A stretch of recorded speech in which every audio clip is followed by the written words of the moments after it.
Bowl season continues on a cold afternoon in Nashville as the 21st ranked Northwestern Wildcats search for their 10th win of the season against the 7-5 Kentucky Wildcats. You're watching the Franklin American Mortgage Music City Bowl as part of Capital One Bowl Mania. He's Andre Ware. I'm Taylor Zarzer on the crew. They call him Heisman. They call me No Heisman. You'll see Olivia Harlan in just a minute. Happy holidays to you, my friend. Great to be here in the Music City.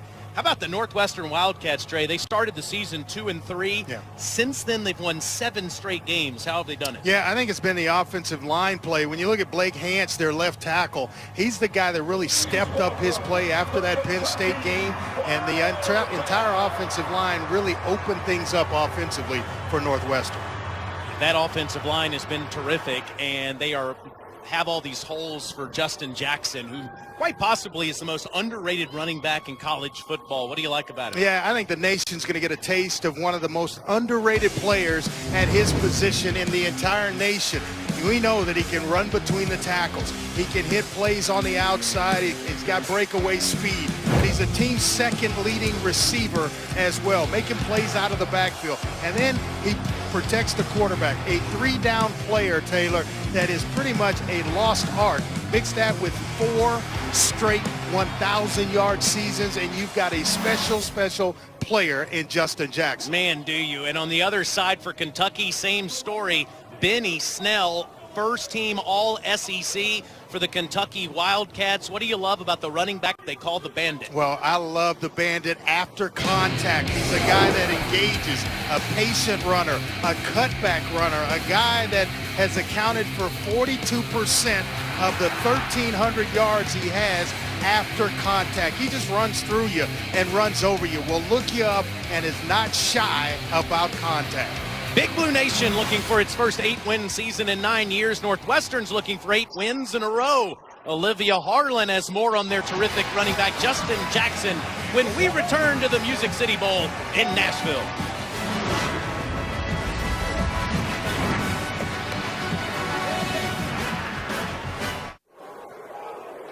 It's one of the most beautiful cities in America, Nashville, Tennessee. Proud to be at Nissan Stadium to bring you the 20th edition of the Franklin American Mortgage Music City Bowl. Justin Jackson needs 19 yards to join the top 10 in college football rushing history. For more on the best running back ever at Northwestern, here's Olivia Harlan. Well, Taylor, his head coach doesn't think he gets enough national attention, and it's hard not to agree with him. 4 1,000-yard seasons. Pat Fitzgerald says he's just a dream to coach, a once-in-a-lifetime type player. And get this, for all 4 years, he's sat in every special teams meeting, and he's never played special teams. Coach asked him why, and he said because he knows he'll have to do that on Sundays. Now, all that Northwestern running backs all follow suit. Andre, you said that tells you all you need to know about the kind of player he is. Big impact on this team. And guys, he averages 21 carries a game and is on no touch count for his finale today. Yeah, it tells me about what type of person he is as well, and he's a leader, an unselfish player that sets an example for his position group. When you do that, you're about business, and Justin Jackson's about that. Thinking about what he's going to be doing on the next level, boy, that tells me a lot. We'll have to wait a few minutes to watch him as the Northwestern did win the toss, but will defer. So Kentucky will receive the opening kick. It's 41 degrees here in Nashville for the second ever meeting between these two schools. Northwestern won the first one back in 1928, 89 years between meetings. Good to have the Battle of the Wildcats, Northwestern and Kentucky. There's that newspaper article from October 19th, 1928, a 7-0 win for the Northwestern Wildcats in Evanston. As you see, they used the forward pass, as they called it back then, for the touchdown. 7-0, 89 years ago. Man, what a beautiful day. I think we're going to have more than 7 points scored in this one today. No doubt about it. But these teams are equally matched. This is one bowl game I was eager to get to and to see this bowl season because both teams are so similar in their approach to things. Yes, they are, as Luke Otto, the kickoff specialist for Northwestern, will kick it deep to Lynn Bowden, one of the most dangerous kick returners in college football. Bowden had a 93-yard return earlier this season, but instead it's taken by an up back past the 30-yard line up to the 33, as that is Zach Johnson, who doesn't get much action but gives Kentucky solid starting field position. Steven Johnson makes his last start of his career with the Kentucky Wildcats, 14-9 when he plays the position of quarterback. Andre, he is the leader of their football team. Unquestioned leader. You know, he's a guy that has earned the respect of his teammates, the coaches, everyone in the building. The way he takes care of this, they all believe they can win with Steven Johnson under center. One of 22 seniors playing for the Cats for the final time today. And Benny Snell in the backfield fakes it to him on an RPO to start the game. And up top to Taven Richardson, who makes the catch in bounds for the big gain into Northwestern territory down to the 41. That's 26 yards. Boy, and this is excellent coverage. It's just a better throw and a catch, and a guy that's got tremendous athletic ability. Had a chance to visit with Taven Richardson before the game, and just told him the physical skills are there. Put the time in the offseason. Another fake to Snell. And Johnson rolls out, takes on defenders, and gets maybe a yard. Brett Walsh there, as you see Jordan Thompson as well, second down. Showing you some toughness early in the game is Steven Johnson. You can't question his leadership skills. Guys just tend to feed off Steven Johnson. His body language, everything is there. It spells winner. 14-9 record in Kentucky. 2 seasons of 7 wins. Nice. Wants to throw again. Escapes some pressure, throws against his body, and has Richardson inside the 5. The most consistent receiver of the group this year has been Taven Richardson, and you see why, but this is a throw that not a lot of guys can make. Rolling left, back across your body in the middle of the field. Every coach in America will tell you not to make that throw, but how about the athletic ability of Steven Johnson and just the want to of Taven Richardson to come back and make a play for his quarterback. 36 yards, setting Kentucky up at the doorstep to the 4. Here's Benny Snell, and he down to the 3. It'll be second and goal from there as Joe Gaziano makes the tackle. How many times this week do we hear Benny Snell, Justin Jackson, it's going to be a run. You know, this game is all about the running backs. And then you come out slinging it. Taven Richardson showing you playmaking ability, and certainly Steven Johnson in the passing game along with that. But we heard nothing else but all about the running backs. Well, Benny Snell has 31 rushing touchdowns, a record at Kentucky in only 2 seasons. And here he goes for number 32. The Kentucky Wildcats strike first. You get down close to the goal line, and you go to the guy, the shoulders that you rode all game long. A couple of nice blocks. It's blocked by Greg Hart, the tight end, on a kick-out block to open it up for Benny Snell, and Kentucky on the board first here in the Music City Bowl. Bandit fired up on the sidelines is Austin McGinnis, the all-time leading scorer in Kentucky history. Snell's contagious, isn't he? He is. Great attitude. Fires up his teammates, and McGinnis makes the extra point. Kentucky comes in as a 9.5-point underdog, and on the first series plays with a chip on their shoulder, culminating with Benny Snell in the end zone. 7-0 Kentucky in Nashville.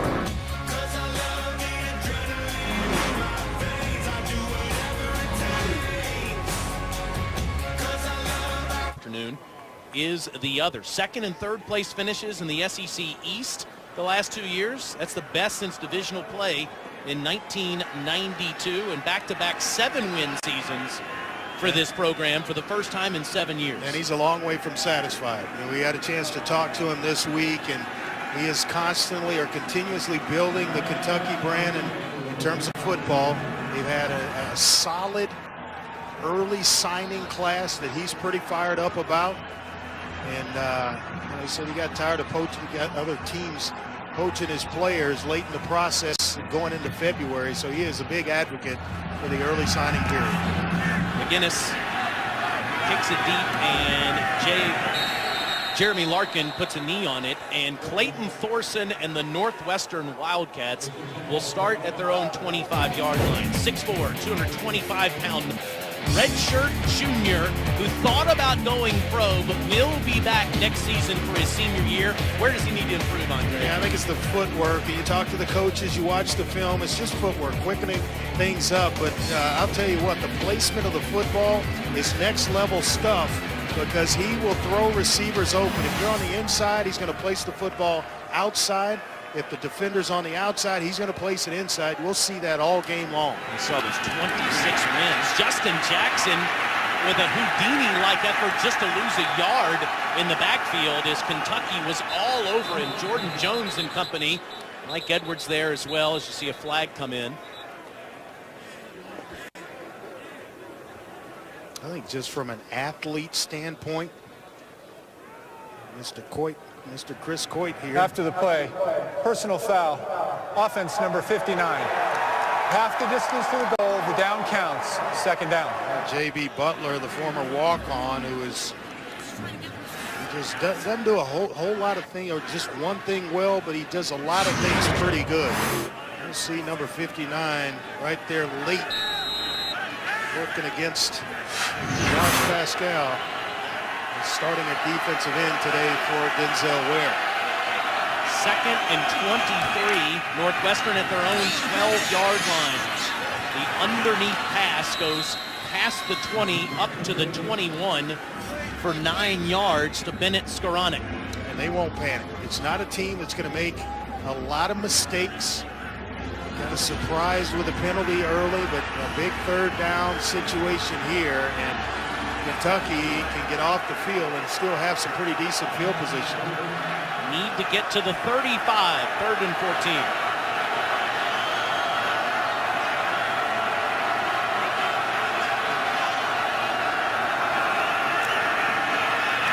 Thorson has time, escapes the pocket, throws underneath, complete short of the first down to Jackson. It'll be 4th and 3.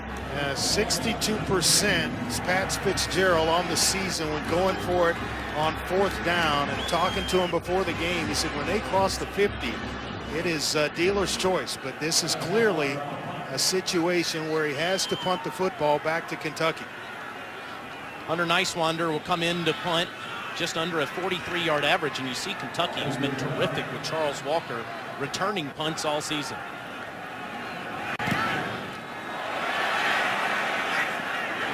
Side of Nicewander's foot, but takes a Northwestern bounce out of bounds, 47 yards. Capital One Bowl Mania rolls. Boy, that last drive of Kentucky certainly impressive. We thought they were going to come out running with Benny Snell. It was Taven Richardson over the top of the big catch in the first play of the game, then one later in the drive, and then the workhorse back and Benny Snell capping things off. Nice series for Kentucky to start the game. And Snell again takes the carry and doesn't get anything. Might have lost half a yard. It'll be 2nd down. Northwestern rotates 9 defensive linemen, and their linebacker in the middle, Patty Fisher, is a redshirt freshman and leads the country in all freshmen in terms of tackles this season. Yeah, 2nd team all Big Ten. I'll tell you what, he played at a great high school program in Katy, Texas, at Katy High School. All they do is win championships and go to state just about every year. Empty backfield for Johnson. Sideline pass too far in front of K'Wan Ross. 3rd down. There, going to throw it where his receiver, Ross, will have an opportunity to catch it, or it's going out of bounds. Stay away from the mistakes early in the ball game. Decent field position in which to work with. Come back here and fight on 3rd down. See Kentucky's improvement on 3rd down this season, now north of 40%.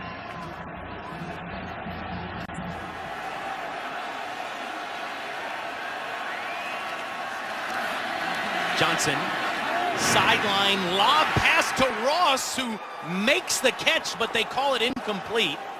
He just couldn't finish it. to the ground or through the ground, and you see him here get his hands on it. Looking against Montre Hardage at corner. A little underthrown. If he just finishes it right there, it's actually a catch.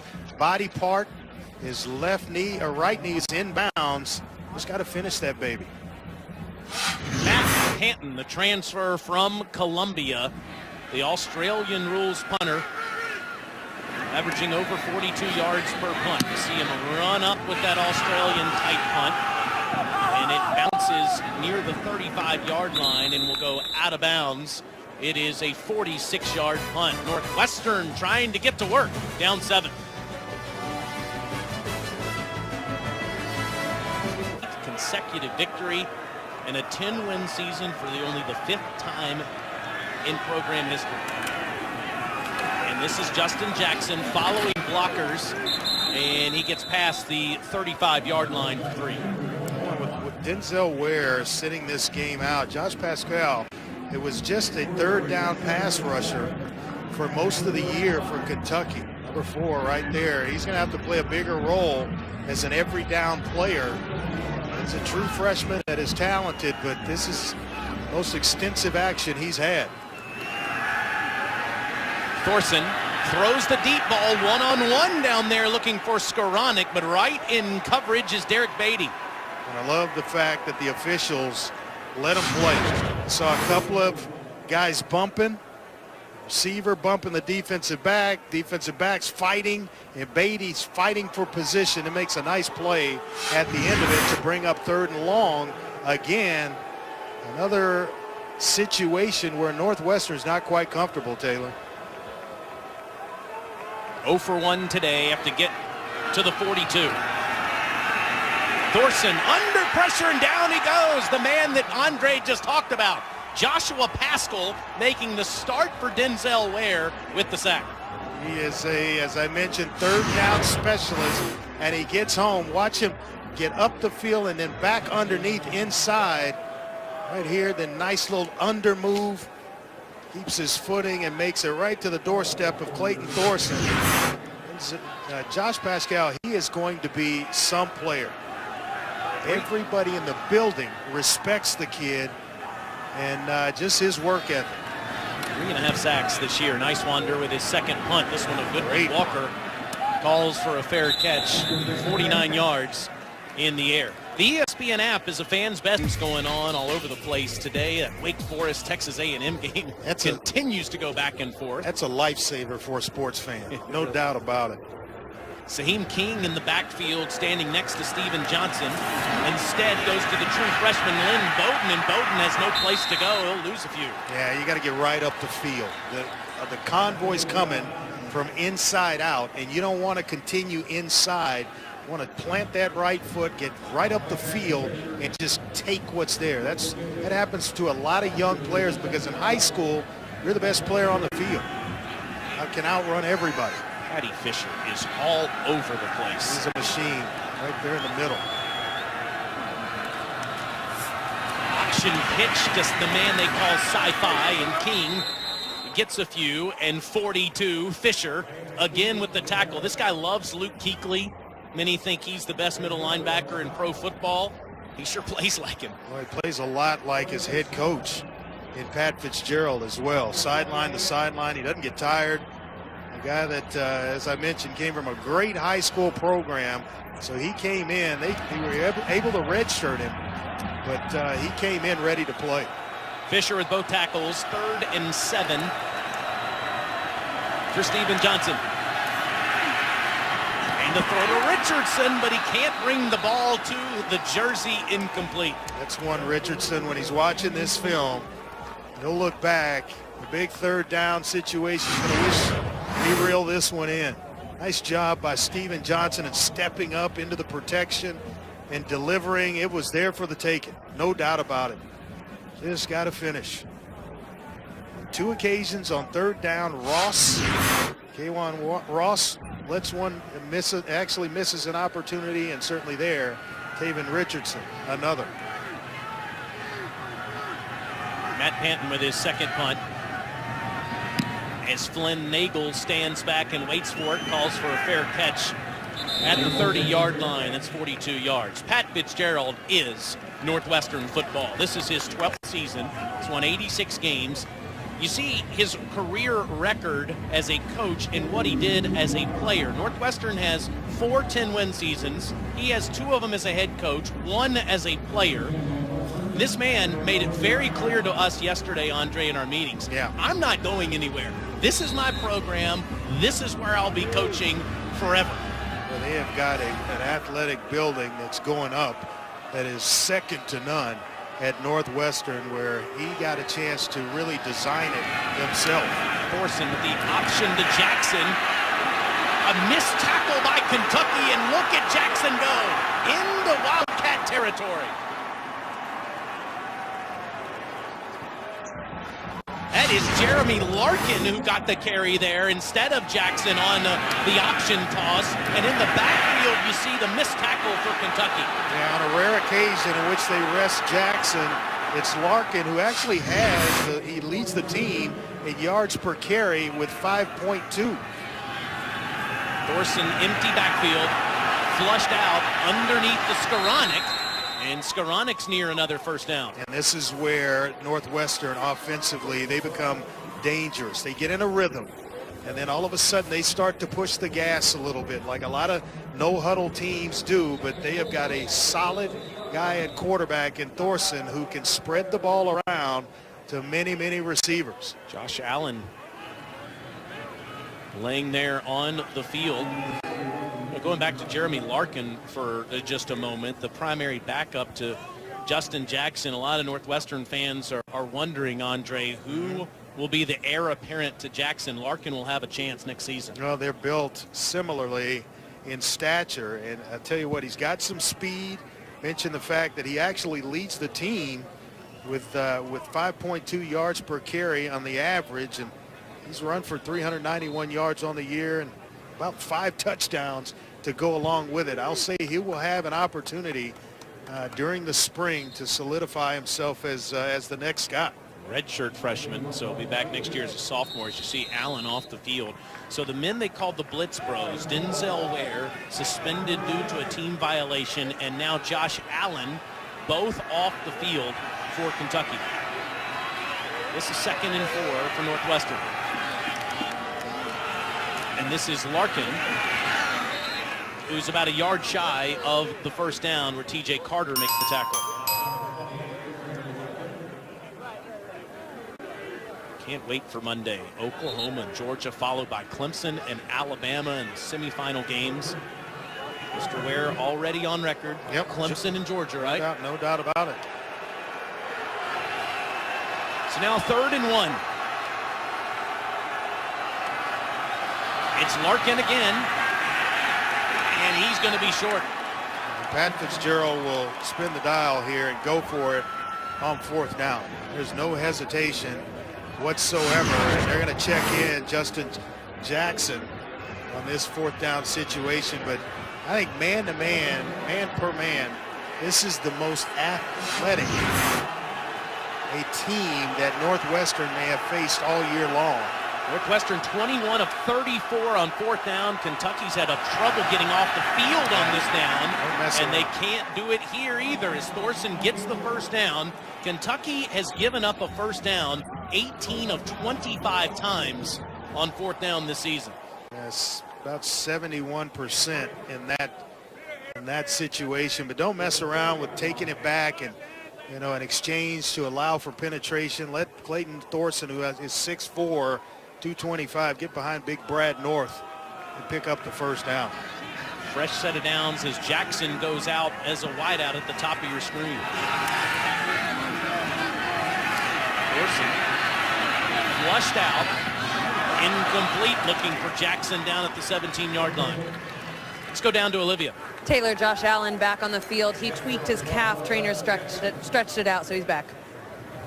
They need him. 6th in the SEC in sacks this year. 2nd team all SEC.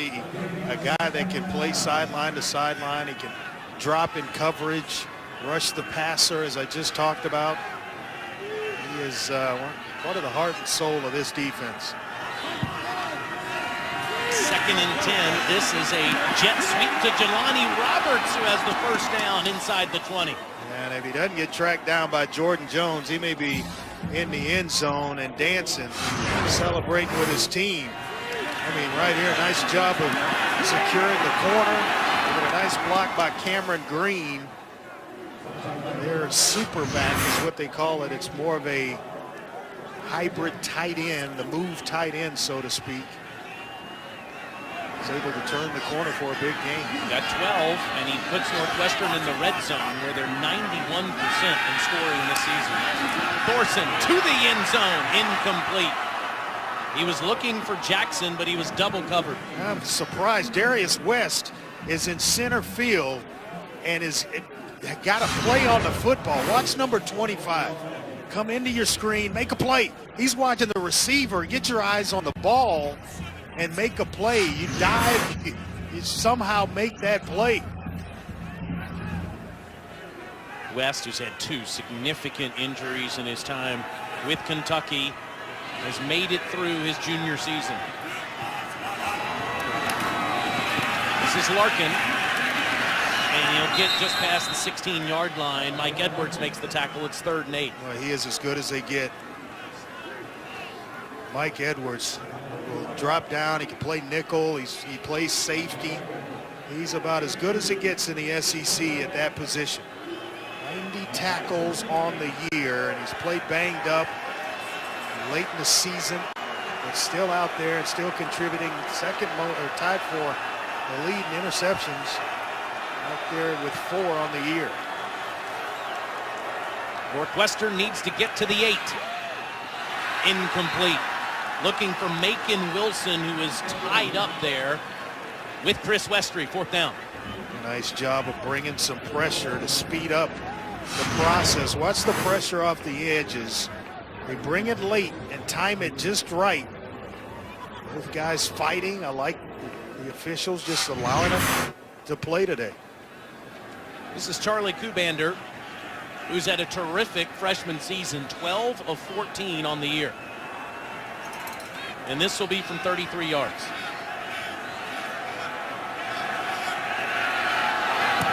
And he puts Northwestern on the board. So Jeremy Larkin with a big run to get Northwestern into position. 7-3 Kentucky. And now Otto will kick it deep to Lynn Bowden. All SEC freshman who here in Nashville against Vanderbilt had a 93-yard kick return in Kentucky's last win. They'll field this one from the 10.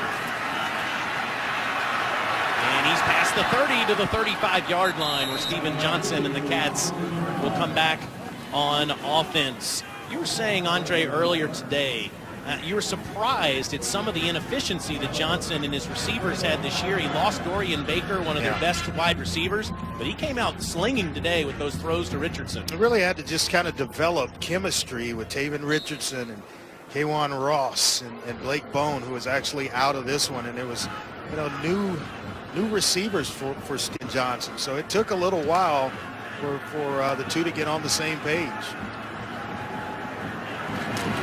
Denny Snell's had a phenomenal sophomore season, and on cue, dives over a man into Northwestern territory. How about the high jumping ability there?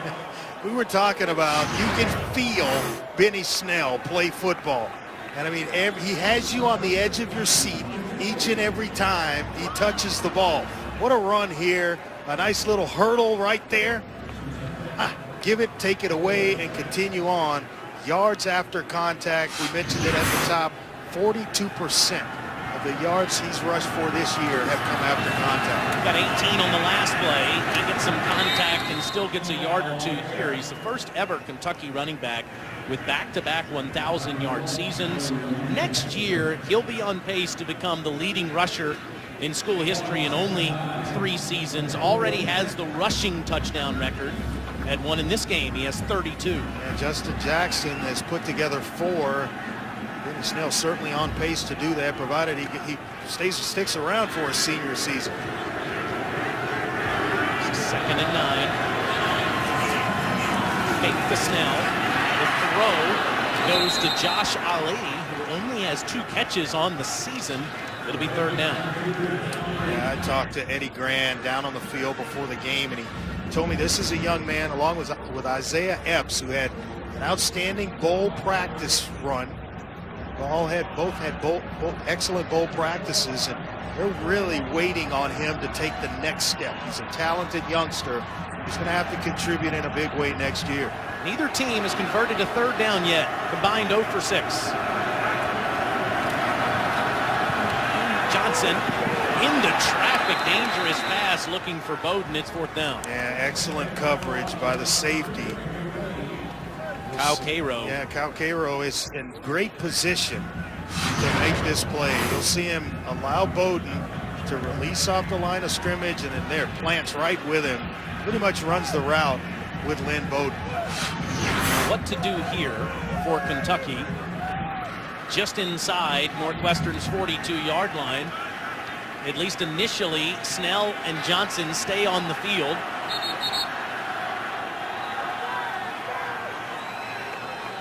And those late youngsters out there, and then Bowden's trying to get in position as well. They may take a timeout. they do decide to take it, but now a flag comes in.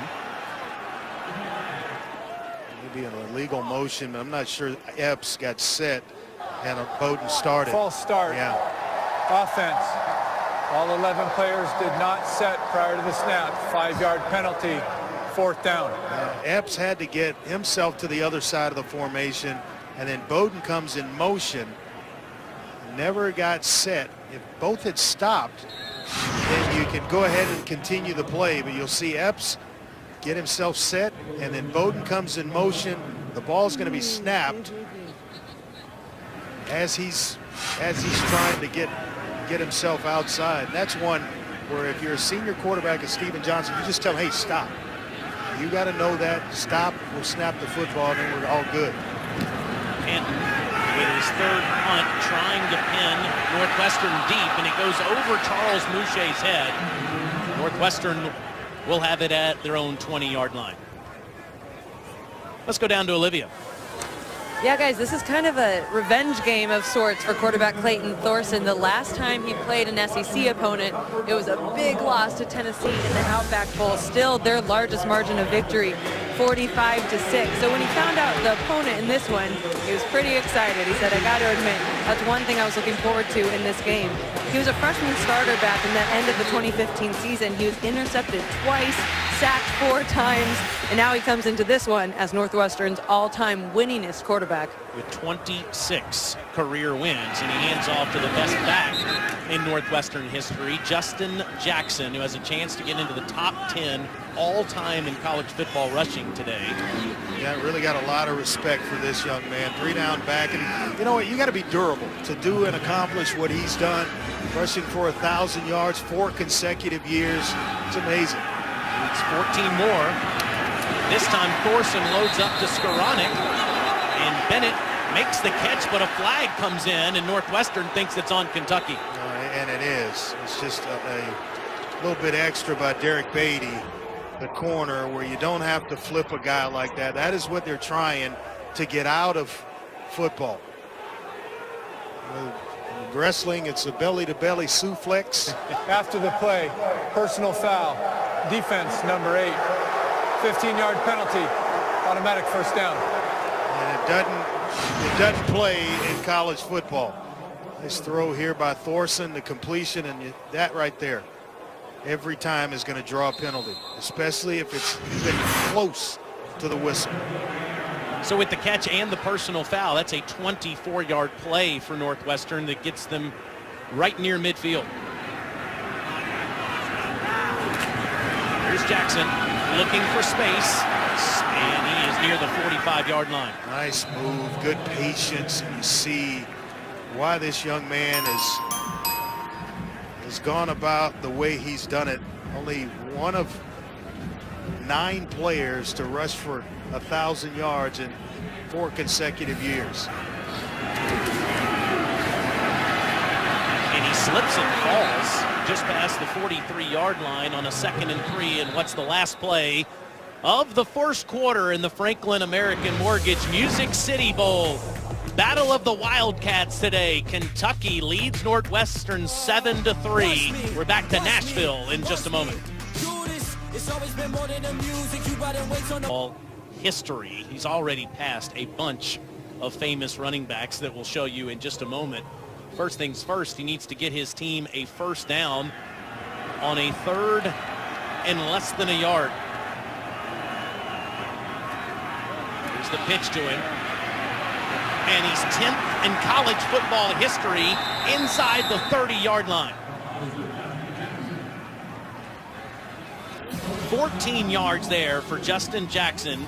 Already had passed the likes of Marshall Faulk, Marcus Allen from USC on that list. The great George Rogers, part of Andre Ware's Heisman fraternity. 2-time winner Archie Griffin and Herschel Walker. 4 of those 5 guys won the Heisman Trophy. Justin Jackson doesn't get a lot of attention outside the Big Ten. Here's Larkin throwing back to Thorson, and Clayton makes the catch inside the 10-yard line, but he's ripping his right knee in some pain there on what will be a 1st and goal. Oh boy. Matt Alvidi is the backup who's played some this year, but Jordan Jones reads this out. It's a little late, but he's able to recover and get back to the quarterback, Clayton Thorson.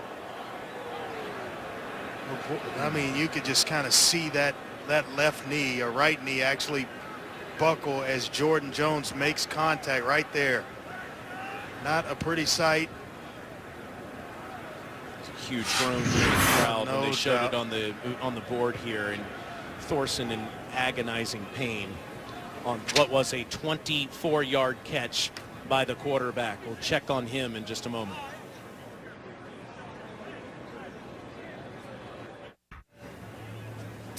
Clayton Thorson on a halfback pass. The quarterback catches a 24-yard pass from Jeremy Larkin to put Northwestern inside the 10-yard line, but his right knee buckled, and he's in agonizing pain at the moment inside the 10-yard line. You see all his teammates watching the winningest quarterback in program history, Matt Alvidi, the mustachioed Alvidi, the backup who's played in 4 games this season, did come in relief against Minnesota on November 18th, did not attempt to pass. Last pass attempt was October the 7th against Penn State. And he actually played against Duke in the 2nd week of the season, and that's where he threw his first career touchdown pass, the only touchdown pass of his career. But well, that is a sight that we don't like seeing right there. And that is a young man that was actually thinking about making a decision after the season, maybe going to the next level. It's great to see Jordan Jones and Kentucky's players come over and hug Thorson there. You saw Justin Jackson do it too. There's Chris Westry coming over to lend some support as well. It's just an ordinary tackle by Jordan Jones, and cleat looked like it got stuck, and you wind up with a bad injury. See Coach Fitzgerald there making sure that they take care of Clayton as they cart him off of the field, and his redshirt junior season comes to an end. One of the most painful parts of football is watching a scene like this, especially in a bowl game, when it happens to a man that is so important to his program. Darn.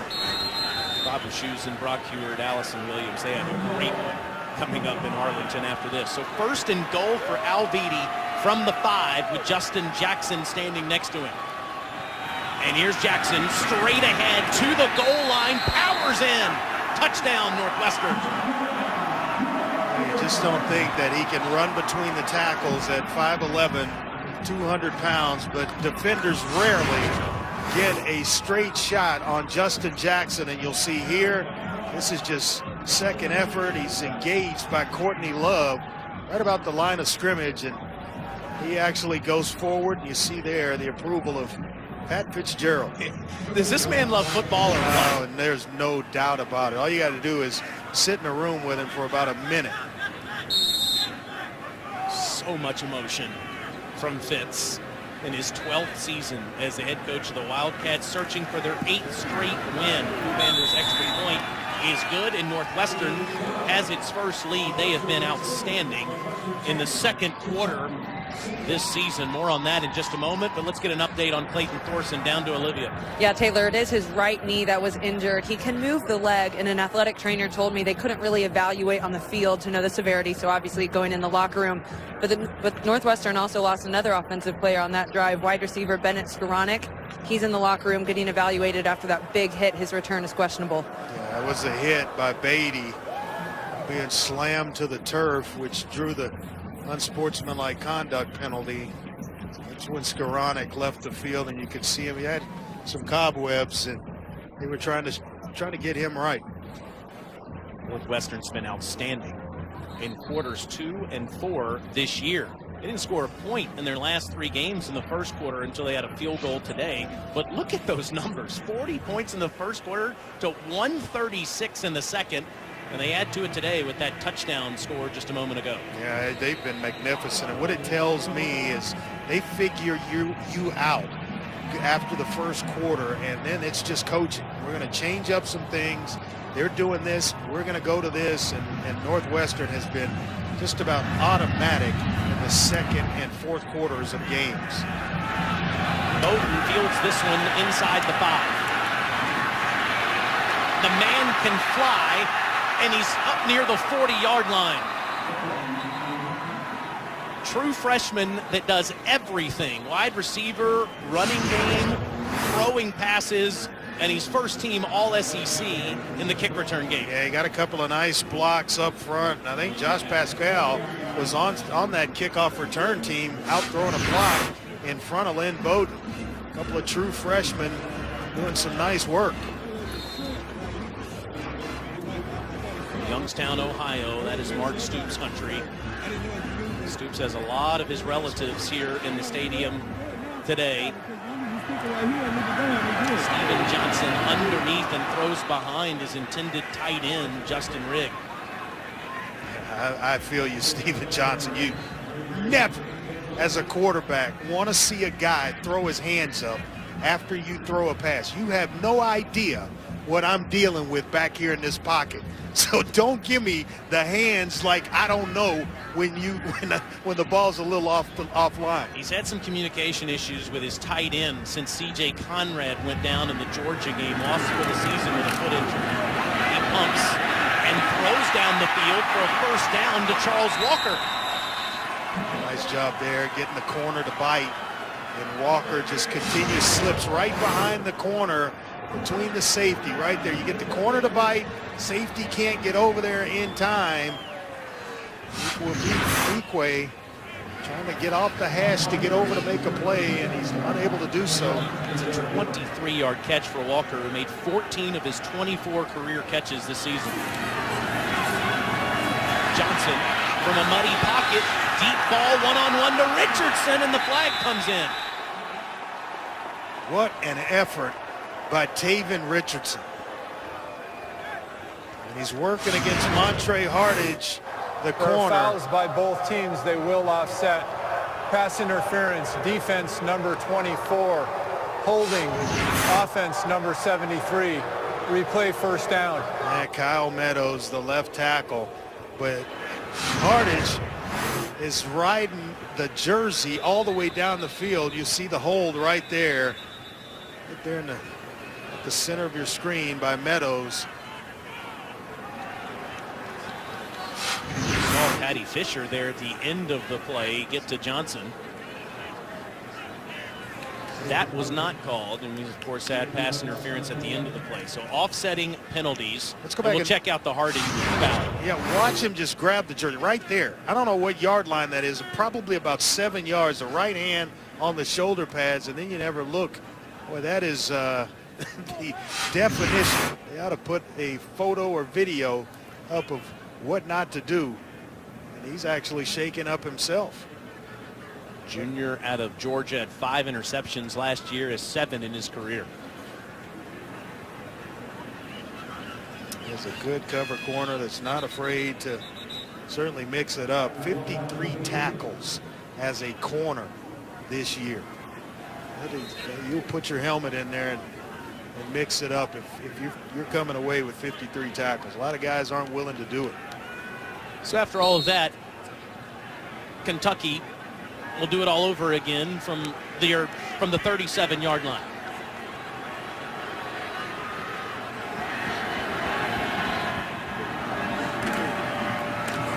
Benny Snell, no place to go, will lose more than a handful. Marcus McShepard comes in there, as does Joe Gaziano. And here comes a flag at the end of the play. A little bit extra on the tail end of this.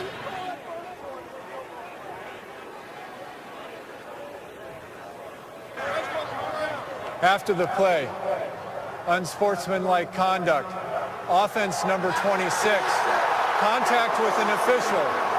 Number 26 is disqualified for the remainder of the game. Second down. Oh, wow. That changes everything. Benny Snell ejected from the football game for making contact with an official after the big loss on the play.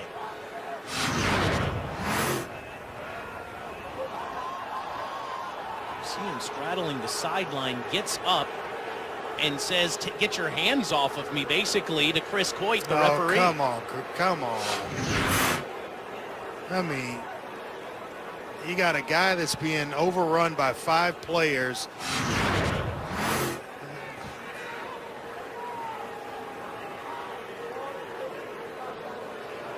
It's like Chris Coit wanted to help him up and Benny Snell didn't want the help, and then he throws the flag and kicks the kid out of the game. Are you kidding me?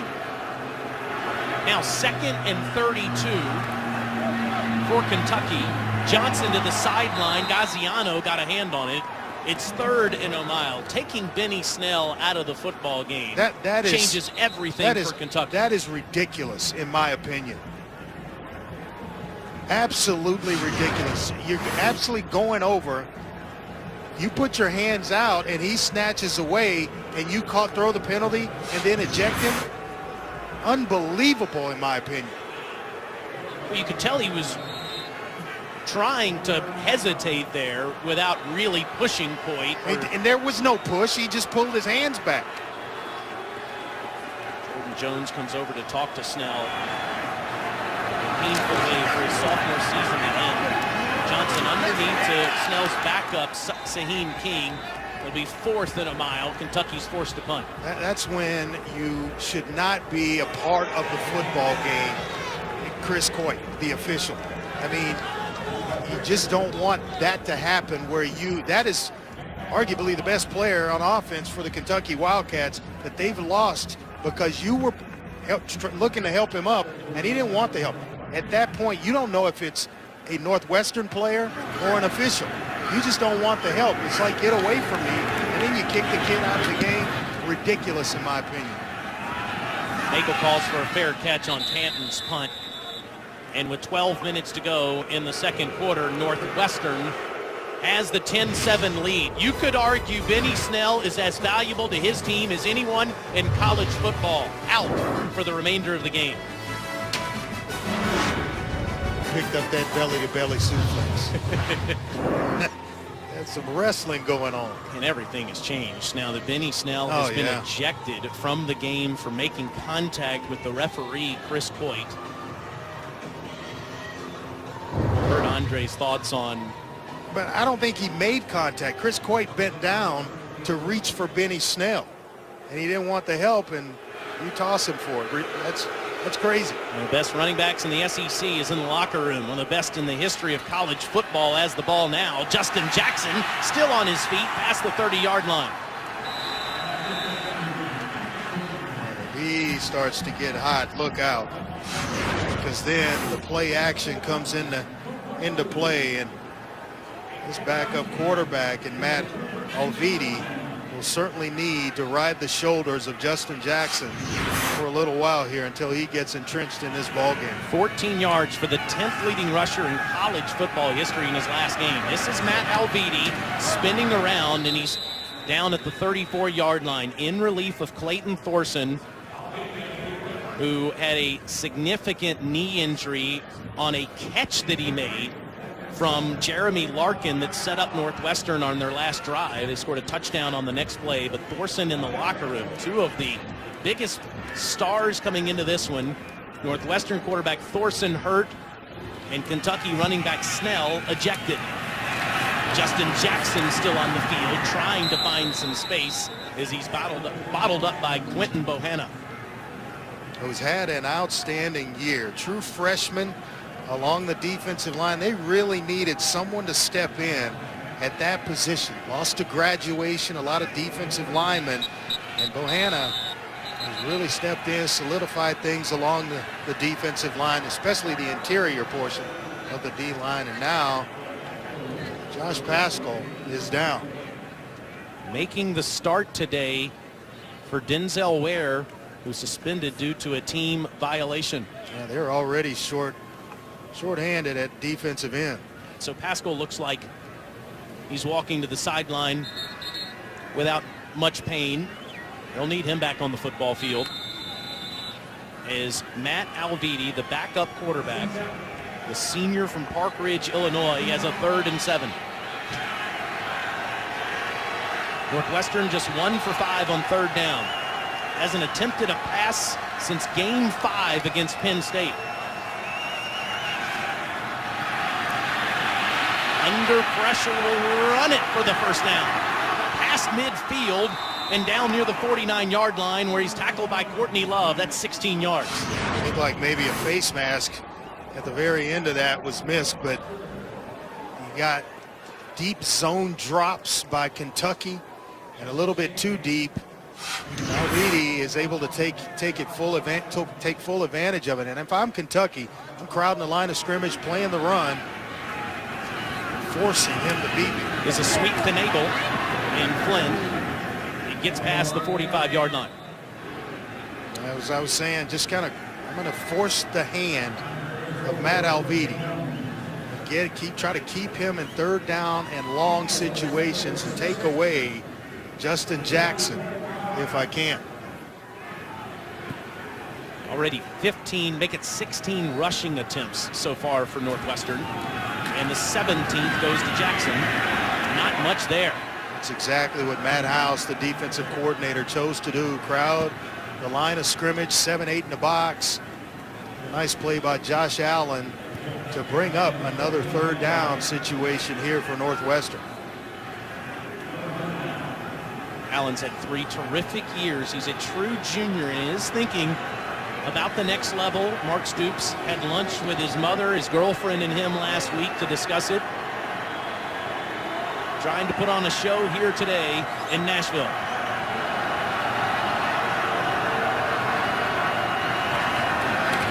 They go to the ground with Jackson, and he's bottled up at the 42-yard line. Jordan Jones in there on the stop. Boy, and they've got 2 of the best in the SEC, and Jones and Allen, that can make plays sideline to sideline. And remember, we talked about this early in the game. You get past the 50-yard line for Northwestern, it's dealer's choice on whether they're going to go for it or not on 4th down. And obviously here on a 4th and 3, Pat Fitzgerald going to roll the dice a little bit. They converted their first one.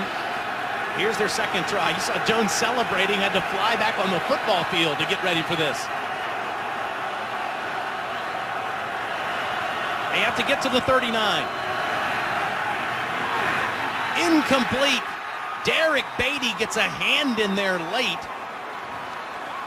And just the timing. Alviti is a little bit late with the ball. Beatty goes in motion, and he is trailing the intended receiver, but makes enough ground to just get a hand in, give Kentucky the football back. Monday, first the Rose Bowl and then the Sugar Bowl in New Orleans. Steven Johnson goes to the ground to Saheem King. Sci-Fi, as they call him, has been the primary backup to Benny Snell all season long. He gets 2 there, and he's going to have to be the workhorse after Snell was ejected a few minutes ago. Now, we were told that A.J. Rose had a magnificent series of bowl practices that the coaches talked about, a redshirt freshman from Cleveland, Ohio. So I imagine we're going to see him along with Saheem King. 2nd and 8. Johnson and that could be picked off. It is intercepted by Montre Hardage, who got his hands underneath the football after it bounced off a receiver. Yeah, third interception of the year for Hardage, and Steven Johnson has just kind of been off the mark a little bit behind receivers, and there you're getting hit. That's one that those just happen off a receiver's hands. Both guys trying to make a play. Johnson under duress. Ross kind of sliding, gets a hand on it, and just bad luck. He slips and falls, gets that hand on it, and as you see at the end of the play, Hardage did a great job of getting those hands underneath the football for his 8th career interception. Alviti loads up, has a wide open receiver. That is Charlie Fessler. You have got to get off the hash mark if you're a safety and they're trying to rotate coverage. You just don't get there in time. Derek Beatty a little bit late in that rotation. 28 yards down to the Kentucky 24. Alviti's first completion since the middle of October. Late option toss to Jackson. And Jackson takes on tacklers, might have gotten a yard. Taylor, we've seen this in this Kentucky secondary and defense before. The teams start to run the football with a little bit of success, like Northwestern has with Justin Jackson, and it kind of opens them up for explosive plays down the field. Guys get caught peeking in the backfield, maybe thinking about helping on run support, and a receiver or two gets behind this secondary. Jackson straight ahead. Jordan Jones wrestles him to the ground. Well, what a play. It'll be third down. What a play, and a guy that plays with so much intensity. Sometimes too much. He had 3 personal fouls against Louisville in the regular season finale, but has learned from the mistakes that he made that day. No doubt. Now, I would rather have to calm him down than to try to get him to play with that intensity. Pat Fitzgerald said he loved watching him play for Kentucky. He already has 7 tackles in the game. Talk specifically about 34, Jordan Jones. Kentucky needs to get to the 14 with 5 on the play clock. Make that Northwestern to the 14-yard line. This is Jackson on a 3rd and 6, and he has passed that and near the goal line. 1st and goal for the terrific tailback for the Northwestern Wildcats. Yeah, this is a special player that not a lot of people in the country have had a chance to see. 4 consecutive 1,000-yard seasons, and you see why. The ability to make people miss. He is tough between the tackles and can catch the ball out of the backfield. 43 receptions on the year. 40 career rushing touchdowns, and now a 1st and goal. There's number 41.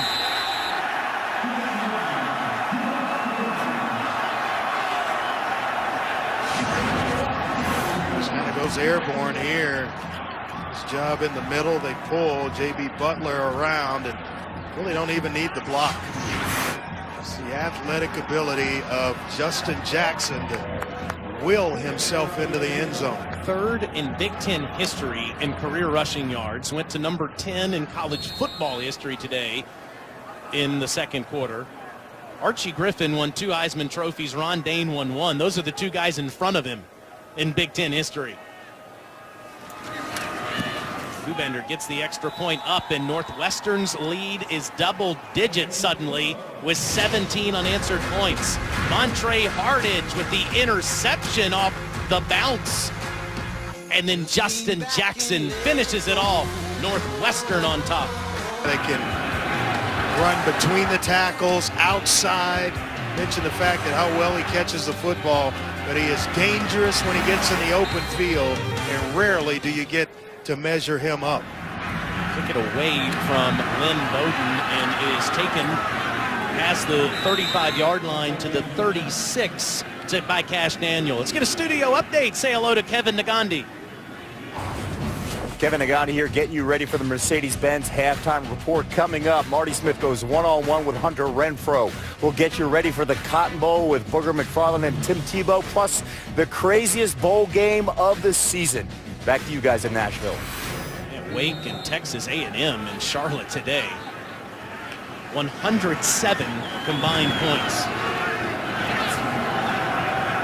Stephen Johnson from his own 36-yard line to the sideline to Taven Richardson for a few. Yeah, kind of how they started this game. A couple of big passes to Taven Richardson. Got Kentucky right down inside about the 5, and they were able to punch it in. But since then, 4 punts and then the interception, the turnover. It's been tough going offensively for the Kentucky version of the Wildcats. It's hard today. You can't use nicknames. No doubt. A.J. Rose in the backfield next to Johnson. Snell ejected from the game 2 drives ago, and Johnson has no place to go. Nice open field tackle made there by Godwin Igwebuike. Well, it kind of felt like we would see A.J. Rose in this game, certainly with the loss of Benny Snell, and the coach is really praising the bowl practices that he's put together. So we get a little more extended time tonight. Kentucky's 0 for 4 on 3rd downs today. Where is Juice Johnson? He's been quiet, but there he is, and he's near the 30-yard line. Andre Ware on cue with Eddie Grand and Stephen Johnson. Well, the guy has been so effective throughout the year on 3rd downs that if I'm Stephen Johnson and I'm struggling, I'm going to find a guy that I can rely on, and it's number 9, Juice Johnson, right on cue, able to pick up a 1st down and move the chains. 25 yards. He ended a streak of catching a pass in 22 straight. Did not catch one on senior day against Louisville, but in his last game, makes the big catch to get Kentucky inside the 35.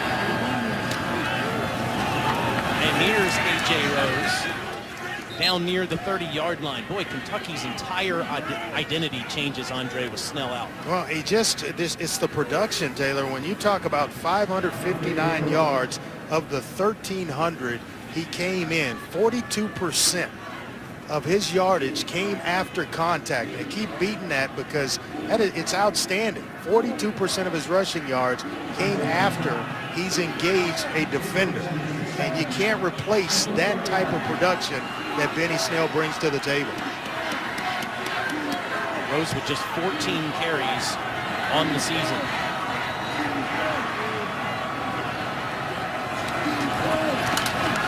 Number 15 straight ahead. He gets a few more. You saw Eddie Grand, the offensive coordinator, in his 2nd season at Kentucky, calling the plays. He's the head coach of the offense. Mark Stoops gives him total control.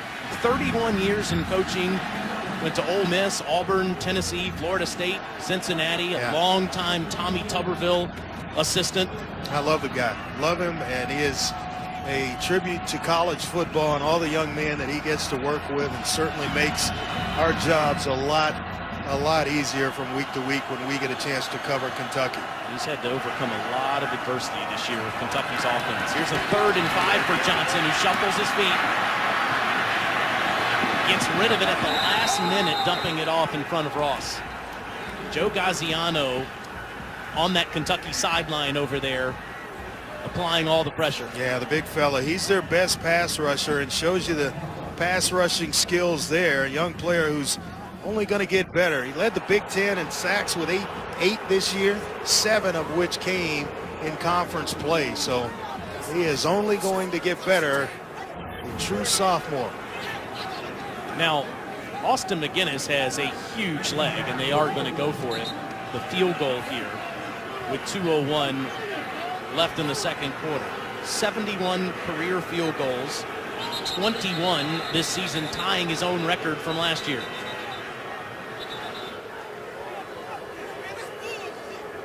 Mark Stoops irate on the sideline with the officials. Well, I think he's talking about where Stephen Johnson was hit after he let the ball go. And now a flag comes in. Mark Stoops is not on the field. He's not out of the coaching box. Wondering if a player might have said something. Stephen Johnson that he was looking at over there, and now Stoops is running back to the huddle. I wonder if someone's down and they're. It does look like there is an injury over there. They're looking at a player along the sideline on Kentucky's sideline. The result of the play is an incomplete pass. After the play, unsportsmanlike conduct, offense, 15-yard penalty, 4th down. Please reset the game clock to 2 minutes, 1 second, 2:01. Kentucky's having a world of issues with the officials today. Benny Snell ejected, and Mark Stoops here thinks there could be a late hit. Ball's gone, and then I don't know, but Steven Johnson, I think, is the player that was obviously still down, and he's pleading his case to the official that it should have been a late hit out of bounds. But I don't know. I'm not sure why the flag came in if you're holding a conversation with the official and he goes to your sideline and engages in the conversation. Well, it prevents their chances at a 46-yard McGinnis punt, or field goal rather, and Matt Panton has to punt. So you see Johnson going to the locker room, still upset with the officials. So Steven Johnson injured on the bench over there at the end of the play. And now Benny Snell and Steven Johnson are both in the locker room for Kentucky. And then on both occasions, Kentucky, the result was a flag and 15-yard penalty, so it takes him out of field goal range. And he asked for the official to have a conversation. He actually walked over and took a look at Steven Johnson. Something was said, and then the flag was thrown.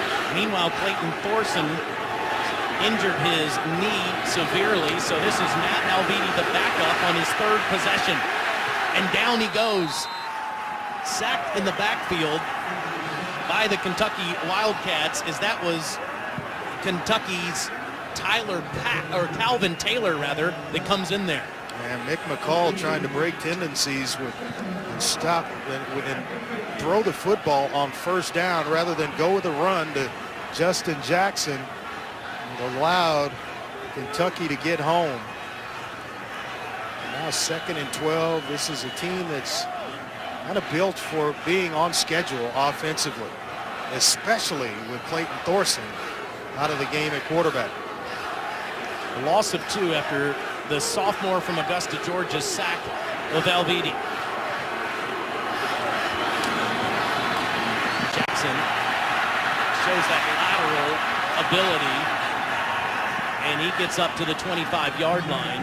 Western does have all 3 of their timeouts here. How about the balance, Taylor, of Justin Jackson? Almost gets clipped, or a defender swings and clips the legs of Justin Jackson. I think it was Mike Edwards. And then he's able to, when you go through those drills as running backs where one hand's on the ground and kind of bouncing up, he does it to perfection and picked up about another 3 or 4 yards because of it. That's Kentucky that calls their first timeout with 42 seconds left. The New Year's 6 continues Monday. Plenty of speed in the SEC. They may get a chance to see the speed of Auburn, but that should shake out to be a pretty good football game. Hats off to Scott Frost to finish the job that he started there with those entire group of young men. On 3rd and 2, Jackson might have been stopped a yard shy of the 1st down. That's 4th down, and Kentucky is going to call their 2nd timeout. Smart by Mark Stoops. Save some time here to try to put something on the scoreboard before halftime. You're looking to just steal a field goal before you go into the locker room. Certainly, I think Pat Fitzgerald going to put the foot on the ball and punt this one away. Good hands team. Pat Fitzgerald was named the coach of that team because of his community service this year. And we have one of the 11 players in the game, too. Courtney Love, who won the Werfel Award as college football's top community servant, is also on that team. So congratulations to Love and to Fitzgerald for all they do off the field in their communities. So Charles Walker will stand deep as Hunter Neiswander will attempt his 3rd punt. Just 39 seconds to go in the 2nd quarter. What has been a dramatic 1st half.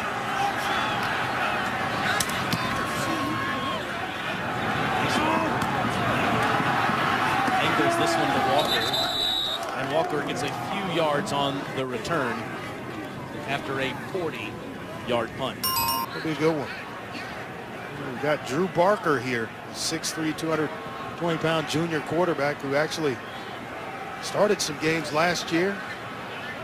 Both starting quarterbacks out of the game after Steven Johnson injured on the bench on the last series. Barker, a 50% passer, throws short to King as there's a flag that comes in. Patty Fisher blowing up the end of the play. Personal foul. Illegal hands to the face. Offense number 71. 15-yard penalty. Replay first down. Logan Sundberg, the left guard, has been steady all year long and played as a true freshman last year, named to the All-SEC freshman team. But you'll see here that left hand just getting under the face mask.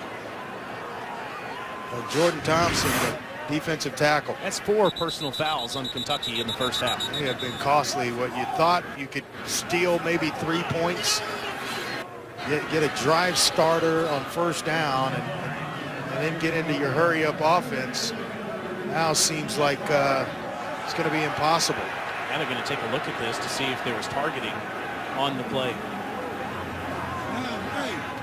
Again, just a wild first half here as Drew Barker in at quarterback. At the end of the play, Fisher comes in, making the tackle on King, and that's what they're taking a look at. It's a great tackle.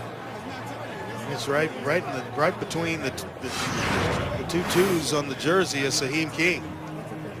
He jumps. Patty Fisher's coming in late, right there, right on time, and I don't see anything wrong with that tackle. They saw the head snap back of Saheem King, but that's a good tackle. The officials are always cautious about leading with your helmet.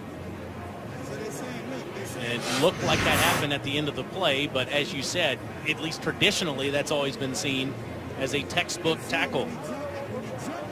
So both quarterbacks are in the locker room. Significant injury to Clayton Thorson on a 24-yard catch. Looked like he sustained a serious right knee injury, while Steven Johnson has been taken to the locker room after the last offensive possession. Benny Snell ejected, the top running back for Kentucky.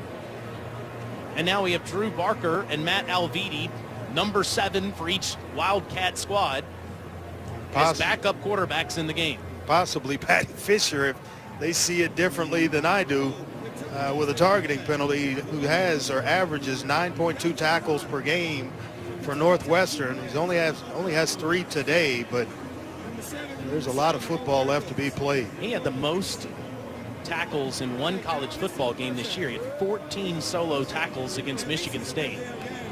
Just an outstanding redshirt freshman year. Replacing Anthony Walker, the All-American that left early for the National Football League after last season. So just 22 seconds left in the half with Northwestern up by 10, trying to get to the locker room and hoping that Patty Fisher can come out of it in the second half. I'm ready to get to the locker room myself.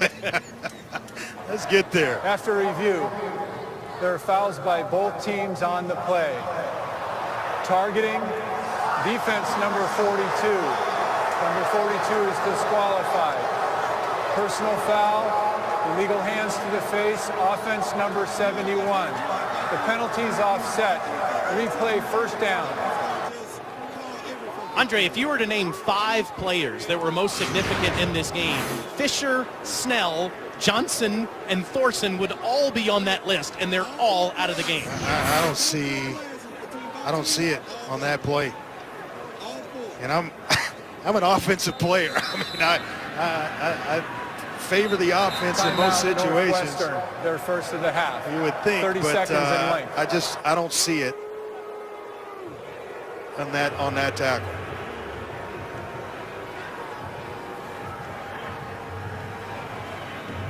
Big blow for Fisher to be out. Nate Hall not playing in this game today. Was injured with a lower body injury in bowl practice. So now 2 backup linebackers are playing for Northwestern. You see all the guys that are now out of this football game. Yeah, Pat Fitzgerald's talking to Mr. Coit there about, you know, back in his day, that's a great tackle. And even I think even in today's game, when you're trying to protect players, I don't see the targeting. I see the upper part of the face mask between the 2 and the 2 on the jersey of Saheem King. Now, Andre, we go on the field before every game. We love doing that. And oh, man, that was fun today. Shaking hands with both coaches and the officials, and we always wish everyone well and hope they have a great game. I don't know that this has been Chris Coit in the Pac-12 officiating crew's finest hour. Amen, brother. I second that one. You know, I don't like getting on the officials, but when you should call the game and not be a part of it. And they have been way too much involved tonight. Barker again underneath the cane, who finally steps out of bounds with 14 seconds left.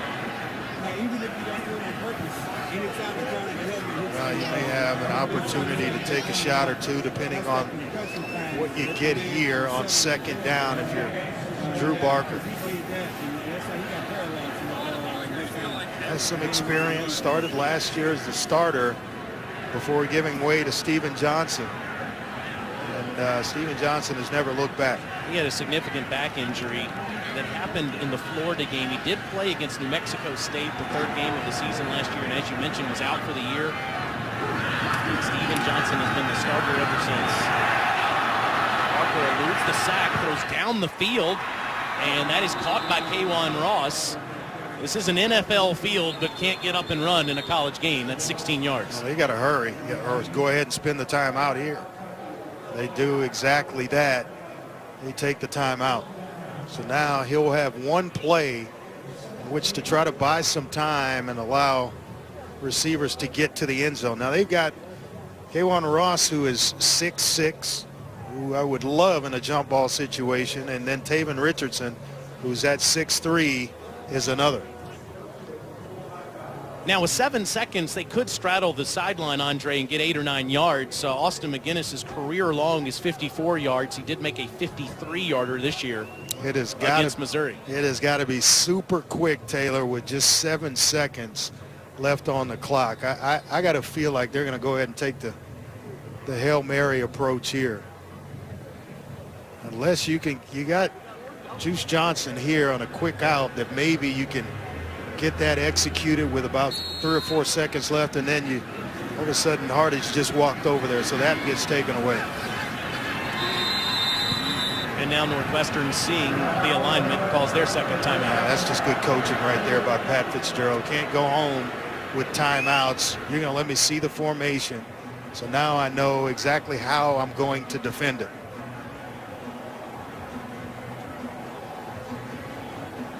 Mark Stoops 8-3 in one-score games since the start of last season. Has watched the opposition 3 times attempt Hail Marys on the last play of the game in those one-score games, and they got away with wins in each of those games. Trying to turn this program around. He's done an outstanding job so far in his 5 years, but says the next step is to truly compete to win the SEC East beginning next season. I'll tell you what, Georgia is rolling right now, and they are rolling so well that it is festering into early signing period. Barker will try the Hail Mary, but he gets hit as he throws, and that's Joe Gaziano again that applied the pressure to end the first half. Northwestern scores 17 unanswered points after Kentucky scored on the first possession of the game. We've had ejections, serious injuries, and all kinds of controversy in the first half. Just couldn't protect Drew Barker long enough to allow that to develop where he could even get a shot down the field delivered. Olivia has Pat Fitzgerald. Thank you, Coach. A lot of drama. You just lost Patty Fisher. I know he's a big piece of your defense. How does that change things on that side of the ball? Well, what a great opportunity for Nathan Fox. It's his time, and same thing with Matt Alviti.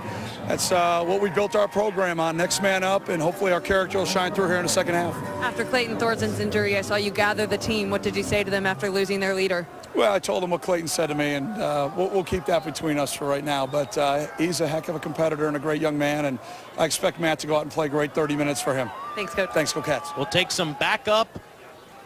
Great play from backups in order for Northwestern to win their 8th consecutive game. They lead 17-7. Let's send it to the studio. Part of Capital One Bowl mania. Northwestern with 17 unanswered points leads Kentucky as we get ready for the start of the third quarter.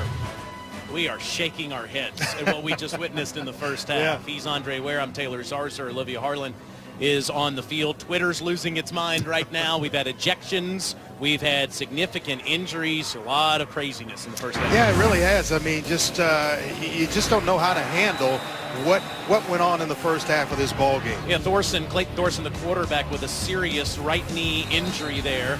Benny Snell gets ejected for this, I guess you call it, contact with the referee. So his season ends. Steven Johnson gets tackled out of bounds, hurt on the play, goes to the locker room. We'll see if he's able to go in the second half. And then Patty Fisher, best linebacker for Northwestern, ejected for that controversial targeting call. Almost all of those were questionable. Yeah, the injury you can't do anything about. That just happens, and it's part of football. But to say that a player contacted an official when you initiated it as the official yourself is just unreal, and especially when it's video evidence so we see what actually went on. I've never seen anything like that, to eject a player in that. You get a warning or some sort of some sort, but that was just ridiculous, and it just changed the course of the game. Then the Patty Fisher targeting penalty, that I don't know what a form tackle is anymore. I really don't, and I thought I had a pretty good bead on what targeting was. That looked like a pretty good form tackle to me. You could truly argue, I'll say it again, that 4 of the 5 best players in the game are either injured or ejected. We'll see if Steven Johnson's able to come out and Kentucky gets the football back. This is Larkin from his own end zone, and he's back out near the 28-yard line. A moment ago, Olivia Harlan spoke to Kentucky coach Mark Stoops. Thank you, Coach. First of all, how is Steven Johnson and what happened on that play? He'll be okay. He got hurt. He was hurt. I don't think they knew he was hurt. He was on the border of being in play, and I was thinking about going for it. So he was injured laying there, and so there was a lot of confusion there. Also a lot of confusion on the Benny Snell ejection call. How did the refs explain that to you? The official told me that Benny grabbed him and grabbed his arms, and I was told that wasn't the case. I don't know. I can't worry about that. But if we grabbed an official, then he should be ejected. If he didn't, then I'm not sure. We'll have to deal with it later. Thanks, Coach. Thank you. You don't know you can't do anything about it if it's an incorrect call, but it takes Snell out of the game. The one constant through all this game has been Justin Jackson, who's now the 10th leading rusher in college football history, has 93 rushing yards after 7 more on the last play. Backup quarterback Matt Alviti with an accurate pass on the slant route there to Jace James. It's first down. And Alviti's thrown a couple of nice balls in his time in the ball game. He came in as a 63% passer, completing 7 of 11 on the year, and the 1 touchdown pass in the Duke game. But he's looked sharp. 40-yard line now, and on the sweep, that is Jelani Roberts, who had a 12-yard first down run a little earlier. Might have gotten a yard there. Not big in stature, but certainly quick, and they love to use him. Quick screen game and then speed sweeps like that play. He's done a nice job tonight. 2 touchdowns on the year for Jelani Roberts.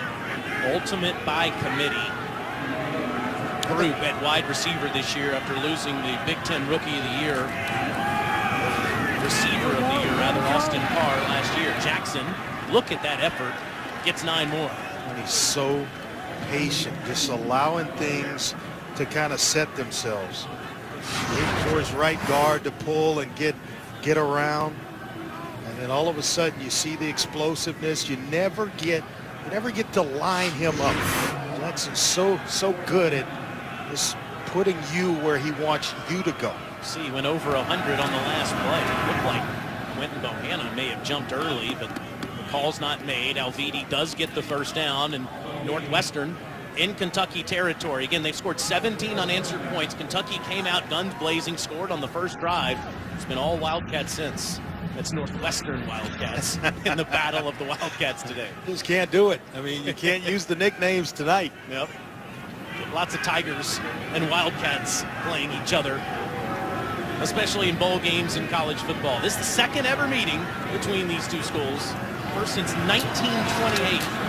Alviti on first down, play action, late throw, and it's almost picked off as Mike Edwards stepped in front of Bowman, the intended receiver. Yeah, leads the team with 4 interceptions and 90 tackles, and he is just the kind of the quarterback on the back end. The guy he's got tremendous range, and watch this play here.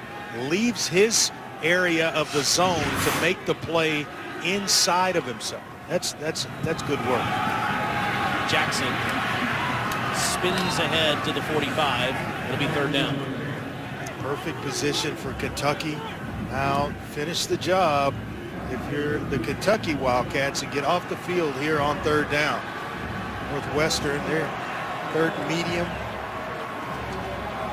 somewhat medium when you add about a yard to it, 3rd and 7, but this is where Kentucky can do a lot of things. You can choose to bring pressure, speed up the decision-making of Matt Alviti. Has been steady in relief of Thorson.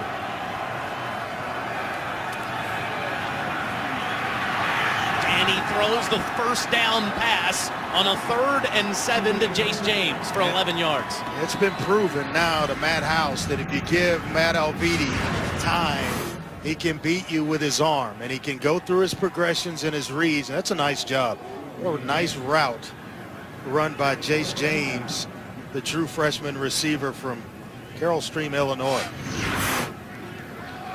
See him a little swagger there, wearing the mustache today. Got lots of confidence here in his last college football game. Didn't know he would play given Thorson's great season. But here he is in relief going for the home run ball, and it's incomplete. Intended for Garrett Dickerson. Clayton Thorson coming out of the tunnel now. Caught a 24-yard pass from Jeremy Larkin on a trick play. His right leg buckled. I just hate to see that. Talented young man, a junior at 6'4", 225, and a lot of people say that he's gonna play on Sundays.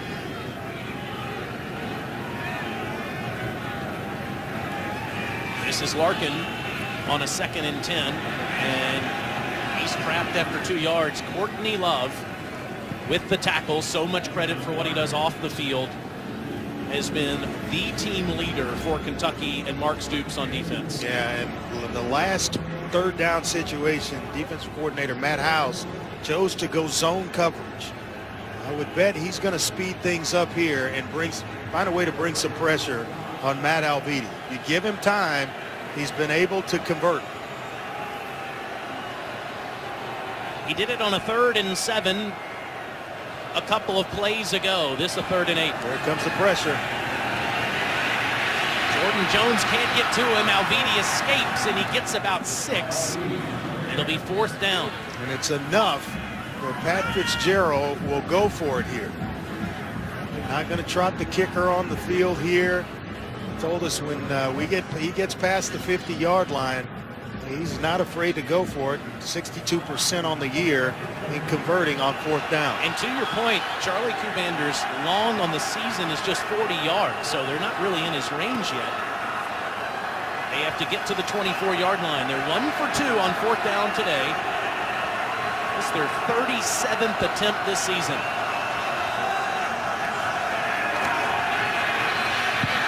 Alviti escapes the pressure, dumps it off underneath, incomplete. They say Flynn Nagel trapped it with the grass. And Alviti took a shot Josh Paschal arrived just a little bit as the ball, right before the ball was released. You, as the backup, protect yourself because it's a far fall when you go there, if he's to get hurt. Kentucky takes over on a turnover on downs, down 10. With a lick there, and then Joe Gaziano on the sideline. That's the hit that sent Steven Johnson to the locker room, but here he is, 8 of 16, 123 yards, and of course the tipped interception. Saheem King in relief of Benny Snell, gets the edge, breaks tackles, stays on his feet, and is out of bounds near the 45-yard line. That's 12 yards. It could have been a loss of 5. Yeah, he's usually used, Taylor, as the change-up back to Benny Snell, the hard-running downhill runner, and Saheem King comes in, adds an element of speed. Now all of a sudden he finds himself as the primary back. Benny Snell ejected on one of the most questionable personal foul calls you'll ever see. King and Rose in relief, and now Johnson delivers to Taven Richardson, who's had a big day today. That's his 4th catch. Well, nice grabs by Richardson. Really like him. He's a good-looking young player, just a sophomore. Greer, South Carolina, Burns High School. Good football school, or his high school. Pretty good program there. Yeah, everybody all season, Andre told us that he was the most improved receiver on the team from his freshman year to his sophomore year, tripled his production. Just consistent receiver is how Eddie Grant described him. Play action. Johnson, deep ball. And K'Wan Ross, at least initially, is given a catch inside the 20-yard line. Now you hurry up, press the gas, and go ahead and get this thing snapped. There's the look, underthrown a little bit. K'Wan Ross, that's a grab. Incredible. Whether they review it or not, it's a catch. 37 yards, and an amazing job to be able to get that. Lynn Bowden makes the catch, as you said. Kentucky goes really quick and gets a couple of yards. Let's take another look at this amazing catch by the senior from Westchester, Ohio. You see him sliding here, and it's a heck of a job in terms of concentration. Not sure it was enough as the defender slides in front of the hook, enough to overturn it if it weren't.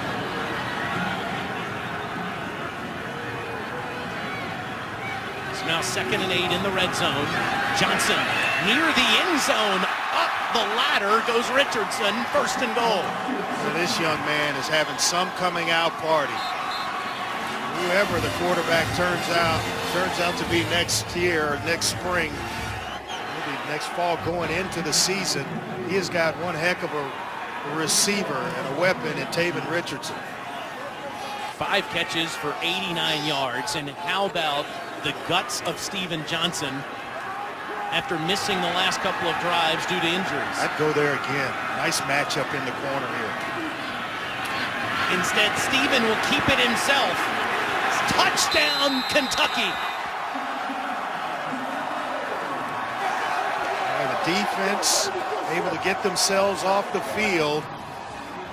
And then the offense comes back to life with Steven Johnson back in the game, leading the way.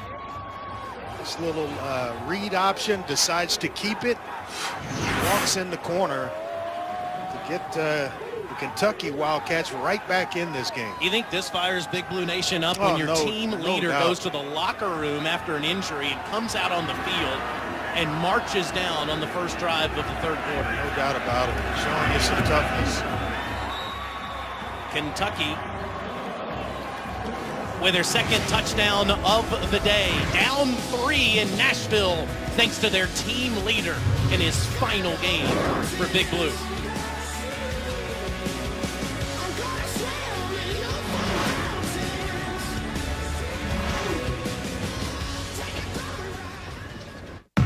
Of the day. Let's go quickly to Olivia.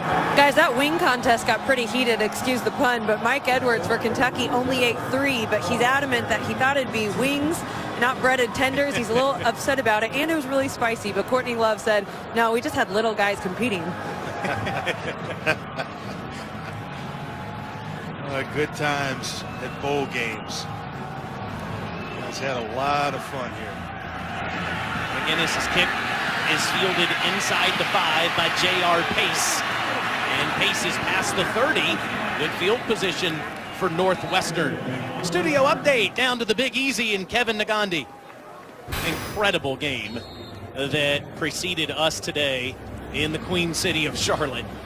What a season for Wake Forest. Deeps won 8 games this year. Came off the A&M Aggies. Now Jimbo Fisher will take over that program.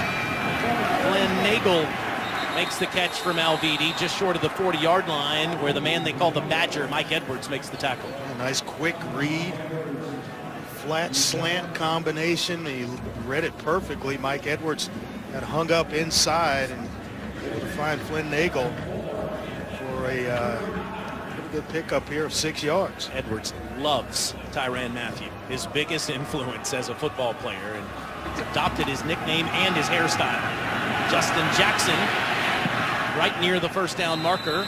So we check in with Olivia again.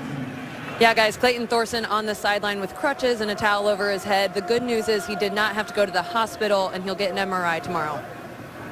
Pulling hard for that guy. He's a tremendous person who has taken his leadership to a new level this season, and you hate to see his season come to an end that way. Jackson short of the first down, so third and very short, and Alviti plows forward for the first.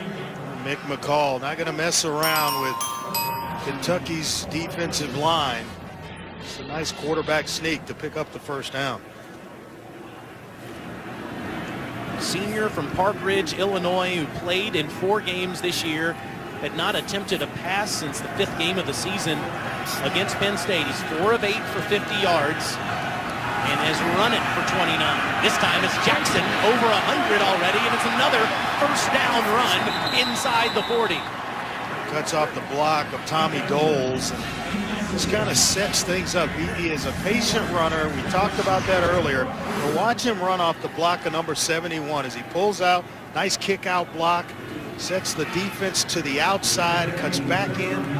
Boy, he just has a feel for how to set up blocks. 15 more for the man playing in his last football game today. And he gets a few. Northwestern is over 200 rushing yards now on the day compared to Kentucky, who just has 41. And there you see Jackson on the all-time rushing list, passing former Southern Miss running back Damian Fletcher today. He's got a ways to go to catch Cedric Benson, but who knows? He went way over 200 yards in the Pinstripe Bowl last season. Fletcher doing it back between 2006 and 2009. This is Larkin, and a flag comes in at the end of the play as he's inside the 25-yard line.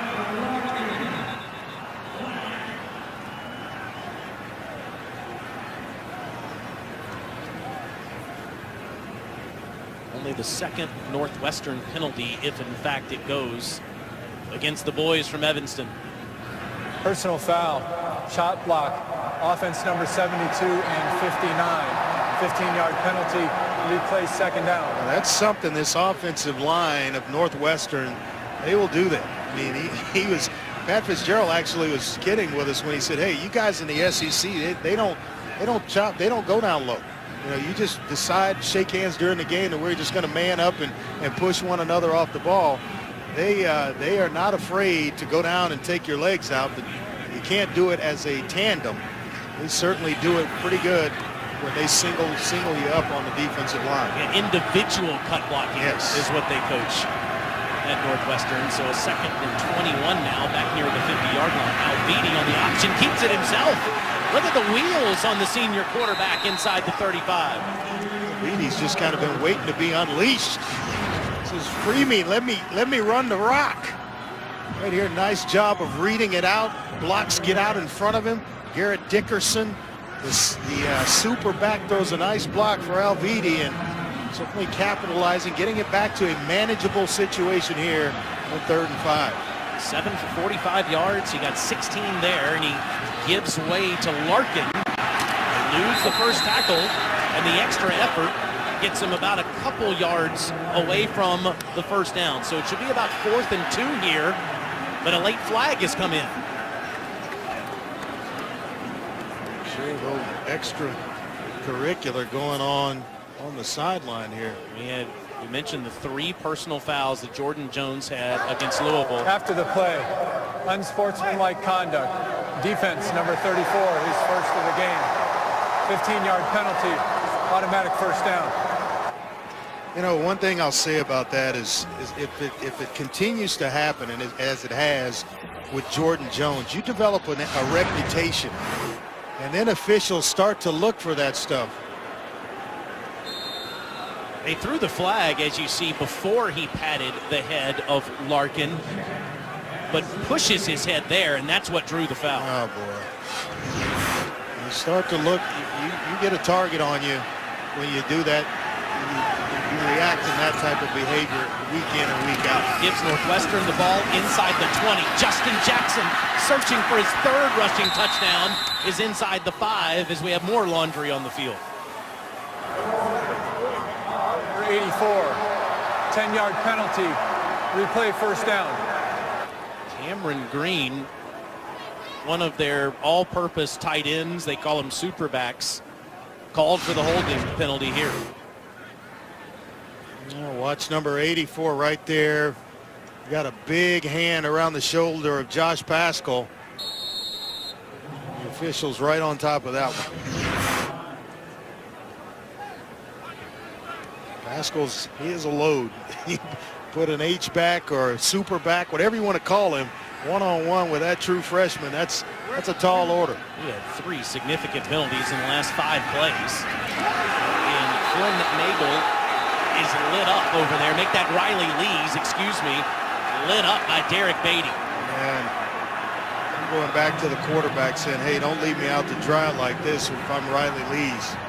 Get that baby down a little bit where I can make a play and protect myself in a hurry, because Derek Beatty, I don't know how that's any different than the play that we got a chance to see Patty Fisher make in the second quarter earlier in the ball game.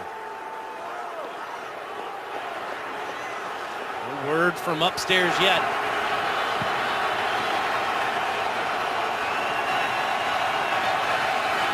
And they let it go. Justin Jackson to the 23-yard line where Mike Edwards makes the tackle. And I say that to say that both hits were clean. That hit by Derek Beatty was clean. I thought the play, the tackle by Patty Fisher was clean. Just don't know how you tackle anymore. And just to put a bow on Fisher's ejection, his head came down, but he did not lead with his helmet, and that's what made everyone on social media go crazy with Fisher's ejection. 3rd and 17, just inside the 25, and they blow it dead. Well, start. Prior to the snap, false start. Offense, number 70. 5-yard penalty, still 3rd down. Northwestern had 1 penalty in the game before this drive. They've had 3 in the last few minutes. Just kind of got to circle, settle everybody down, and there he is right there, Rashawn Slater. Just getting a little bit early, and he's got a pretty good pass rusher over the top of him, and Josh Allen, so he's trying to get an early start. And I know that young man's father very well. I'll get into that story, but a heck of an NBA player Reggie Slater was. Northwestern kind of in no man's land as Jackson almost lost the football as he gets to the 26-yard line where Jamar Boogie Watson makes the tackle. So it's 4th down, and again, Charlie Kubander's career long is 40 yards. Boogie almost jarred the ball loose. His job of getting his hands back on that thing to protect it. They will officially say this is a 43-yard try, and again, this will be the longest of the freshman's career. And he misses it wide right.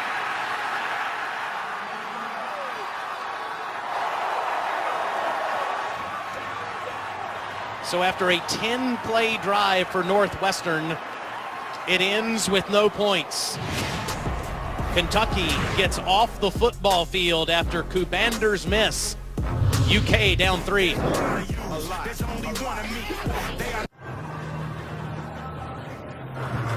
Northwestern up 3. Let's go down to Olivia Harlan. Guys, I want you to meet someone very important in this Northwestern program. He's a strength coach / hype man, Alex Spanos. He's a 25-year-old. He became famous while wearing a very tight polo with no coat in a blustery cold game against Minnesota. Coach Fitz laughed and said, hey, I'm not that tough, and he doesn't know why he does it. But Coach Spanos told me if I'm warm and comfortable, I might not be in point. I want to be uncomfortable to stay on my toes. Guys, he starts every day at 4:30 a.m. with a 6-egg omelet, so if you're looking to look like him, that's how you do it. He says it's not a medium. He wants to be clear. It is a large polo that he is wearing out there in 30-degree temperatures. The rarely used tight end, Justin Rigg, makes the catch. And another first down for Kentucky. They've had to go about it the hard way with C.J. Conrad, one of the better tight ends in the SEC, was injured. Rigg now, there wasn't a whole lot of production at that position when he was injured. That's only his second catch of the season. To your point, the two tight ends, Hart and Rigg, combined for 5 catches this year. And now this is A.J. Rose on the swing pass out of the backfield. How important, Taylor, is the quarterback position? And I think Steven Johnson just kind of defines that for the Kentucky Wildcats. Went out of the game since he's come back 6 of 6, 80 yards and a rushing touchdown.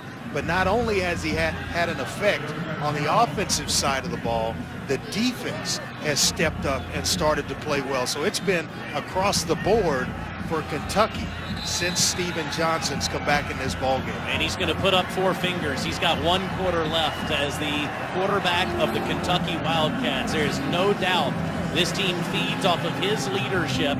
Northwestern trying for their 8th consecutive win and a 10-win season, clinging to a 3-point lead against Kentucky.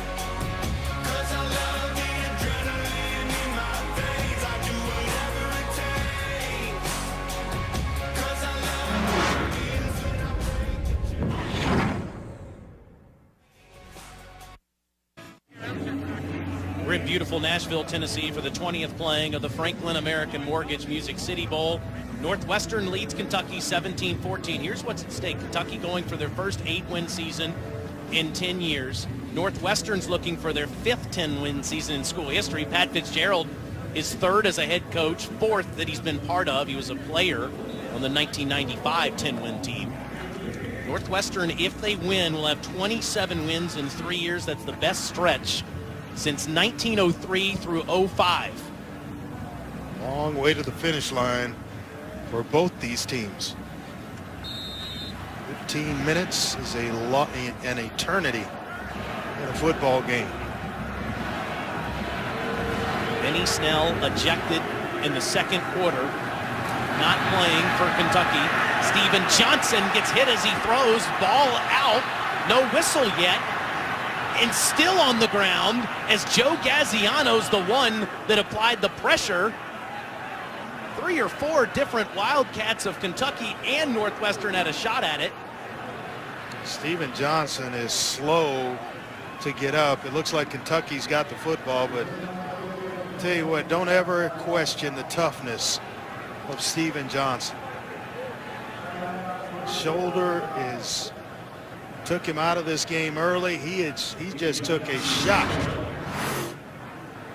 I thought he was actually throwing the football. The arm's coming forward. He draws it back, throws, it's coming forward.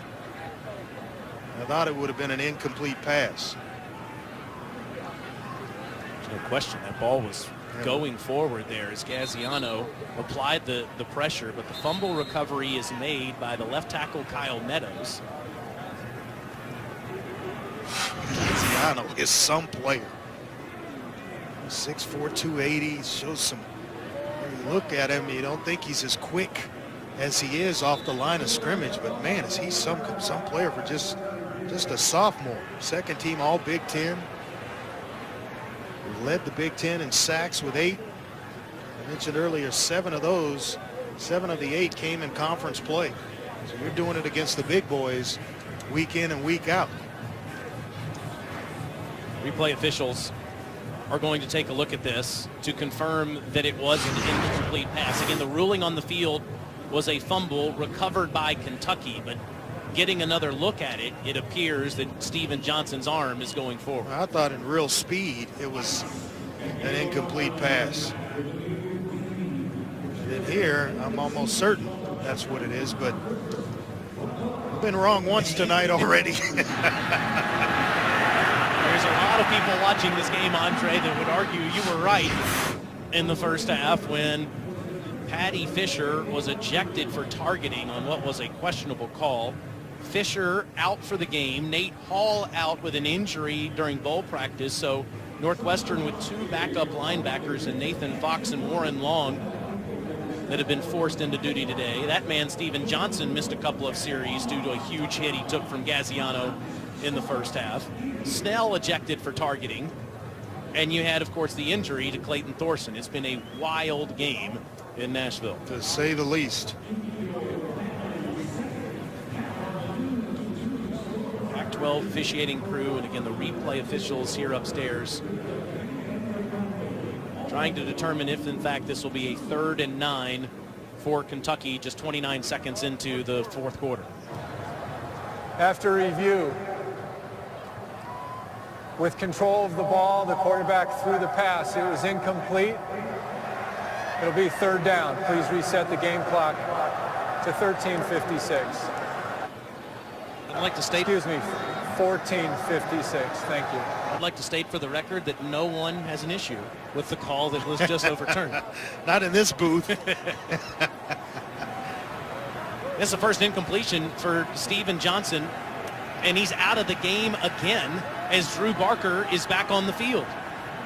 He took a pretty good shot from Joe Gaziano there. Was exposed and was already on shaky ground after the hit on the sideline that caused a shoulder injury to begin with. Barker's 2 for 2 for 16 yards passing in this game so far. This a 3rd and 9 for Kentucky. They are just 1 for 7 on this down today. And he overthrows Ali. It's 4th down. And it's just a belief that when Steven Johnson is on the field, he elevates everybody's play around him. And Drew Barker's got to get to that place in his play where you believe that you've got a shot to win with a guy, whomever it is, under center. You just feel that from Steven Johnson. Matt Panton with his 6th punt today. Fair catch called for by Flynn Nagel inside his 15-yard line. You just keep knocking him down, Lamar. I don't get it. I don't get why so many people I think he won't be a quarterback at the next level. Unbelievable.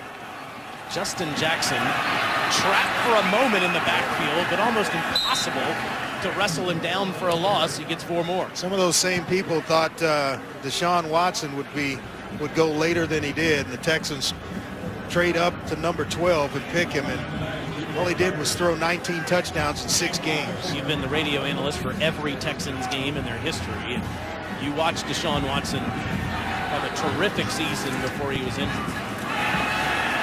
Matt Alviti on the run again, and he has shown off the wheels today.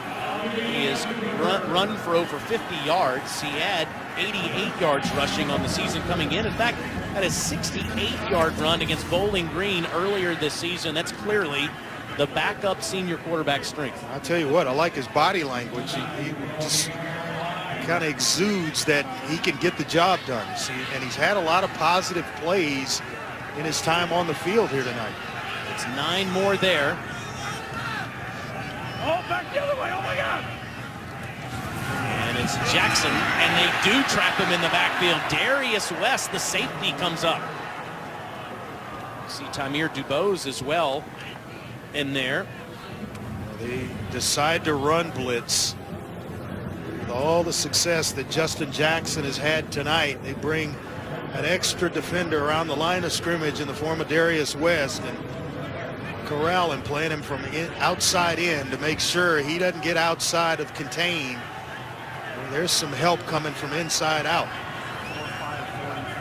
2nd and 13 after a 3-yard loss for Jackson, who has 133 yards rushing today.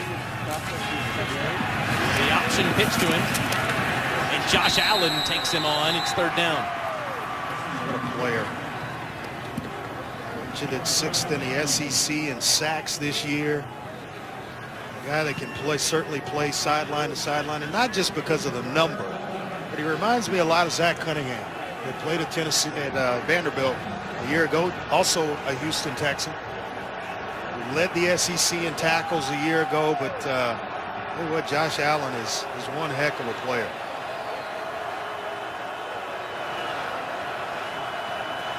That long, athletic build at 6'5", 230, could stand to put on another 10 pounds or so. Alvedi and Northwestern have to get to the 38. Empty backfield on 3rd and 11, and he overshoots Macon Wilson.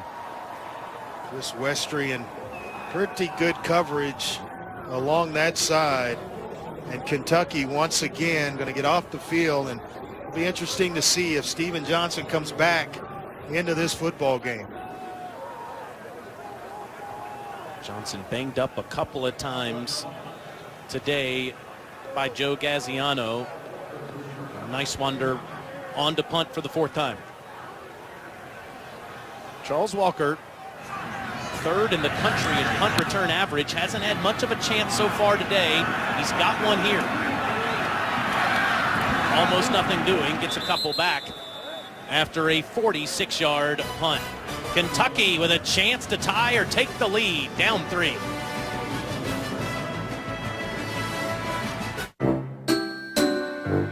Father Brad felt some pain in his mouth at the game. A malignant tumor was found in his father's mouth, and stage 4 cancer was discovered.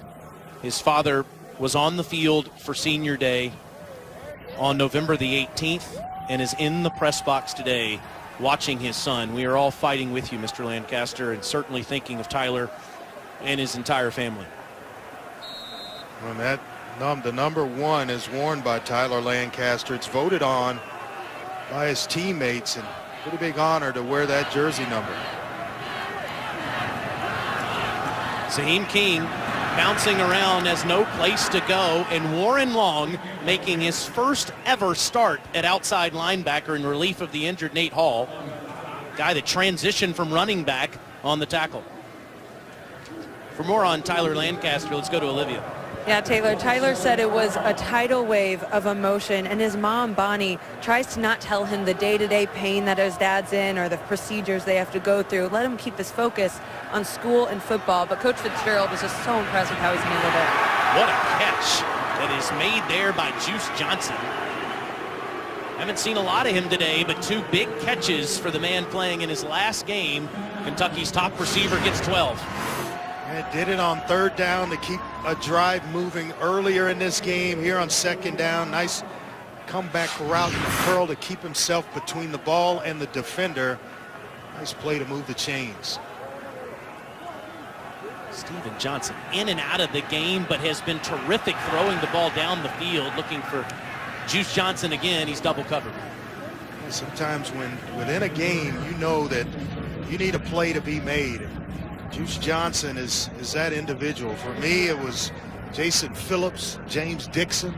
I needed to have a play made at the University of Houston. Those 2 guys always seem to make a play when needed. It hasn't mattered today. 9 different receivers have caught a pass for Kentucky, as Steven Johnson and Drew Barker have spread the wealth. The backfield, the fake to King, and over the middle to Bowden. He can't make the catch. Long in coverage. Yeah, it hung up in the air a while and did not get to the hands of Lynn Bowden fast enough, because Steven Johnson had to throw this off his back foot. You see him here, never really getting to set to step and really drill that ball to get anything on it where Bowden could actually make a play. sure Lynn would say he should have made that catch. Kentucky 1 for 7 on third down today. Needing a conversion here.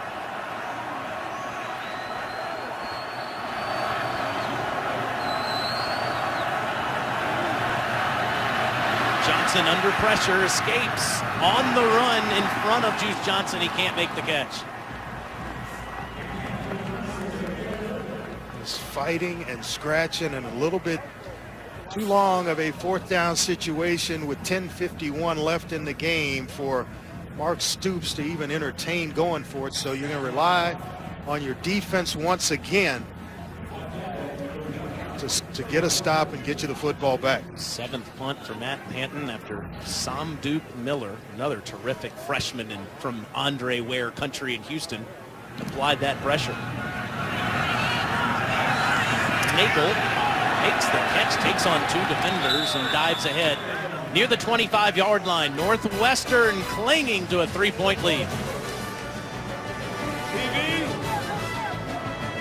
Activities included both bands, pep rallies, live music, Hattie B's Hot Chicken Eating World Championship that we watched a little earlier. Scott Ramsey and everyone connected to this bowl game deserve a round of applause for what they have done in the 20 years of this game. Just an outstanding job. A good gift bag that they they furnish as well, and then you look at Hattie B's, boy, that'll heat you up, won't it? You'll start sweating, that's for sure. No doubt. Jeremy Larkin spelling Justin Jackson, standing next to Matt Alvidi in the backfield. And Larkin, who might be the man next year, says, how about this year? Into the clear. Inside the 10. Mike Edwards prevents the touchdown as Larkin goes wild. Came in, fresh set of legs, and explosive plays once again haunting the Kentucky Wildcats, this time in the form of a run by Jeremy Larkin, the redshirt freshman from Cincinnati, Ohio. 64 yards for him on that carry, and Northwestern is gashing Kentucky on the ground for over 300 yards. Alvidi just throws it in front of Riley Lee's incomplete. Riley Lee didn't want any part of that one. He said, hey, I'm going to let this one go. I took a shot earlier in the game from Derek Payton. Forget about that. You see here the production. Larkin over 100 yards and 14.7 yards per carry. And certainly Justin Jackson at 135 yards in this ball game. Backup quarterback Matt Alvidi's got 54 yards running as well. Combined, the Northwestern Wildcats have 303. And this is Larkin again, inside the 5 to the 4. Larkin and Jackson are built similarly. With about 5'10", 5'11" for Justin Jackson. Larkin at about 195, and Jackson goes about 200 pounds. He's averaging 13.8 yards per carry today. That last run took his average down a little bit. This feels like a huge play here for Kentucky to try to keep it a one-possession game.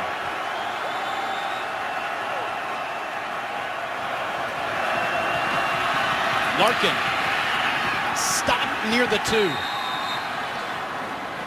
Darius West, no safety coming up again.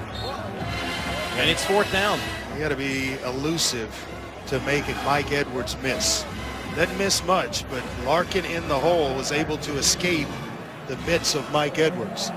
Chip shot field goal, or do you go for it if you're Northwestern on a 4th and 1 to try to put the game away? Well, Pat Fitzgerald told us that he is not shy about going for it on 4th down. So he is going to roll the dice here. I'm okay with it. You got a lead. You believe in your offensive line. We mentioned it since the Penn State game. They have been playing some pretty stout football up front. Need to get to the 1 for a 1st down. 4th and 1. Jackson next to Alvidi. And it's a reverse. And Lees is under all kinds of pressure, wanting to throw the ball to the end zone. Up for grabs, incomplete. They try a trick play on 4th and 1, and Kentucky gets off the field again. Now, if you ask me about the play call, that's a little bit different. And I'm going to line Justin Jackson up and run the football downhill behind Blake Hance, J.B. Butler, Brad North, and Tommy Doles and Rashawn Slater. They try the trick play with Lees. Kentucky says, no, sir. UK gets the ball back. I am just an icon living. Icon living. I am just an icon living. I am just an icon. It's always easy to play armchair quarterback when a trick play doesn't work, but Andre, he got the best back in school history in his final game. Don't you keep the football with Justin Jackson? One of the better backs in all of college football that not a lot of fans know about. And I line him up, that big offensive line, get some push, let him go to work. So Steven Johnson in Kentucky operating, standing in his own end zone. This is just the 16th play on offense they've had this half. And K1 Ross gives them better field position on a nice strike from Johnson. Like the explosiveness, or pushing the gas a little bit offensively for Kentucky, being the aggressor there, not just going to run the football out of the end zone to get some breathing room, but you throw it. Senior quarterback made a nice quick decision and a completion. 14 yards on the catch from the senior from Westchester, Ohio.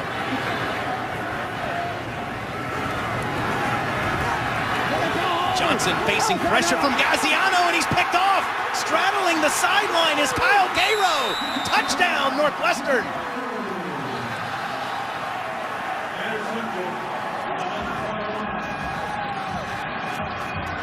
Gaziano can just take over a game. Now, he didn't get there, but he certainly affected the placement because it rushed Steven Johnson. We had to take a look and see if so far so good. That is a Houdini act by the senior from New Jersey, Kyle Cairo, with his 8th career interception. I think that's going to stand. And pick 6. Unbelievable, the concentration here. We'll certainly take another look upstairs as they make it official.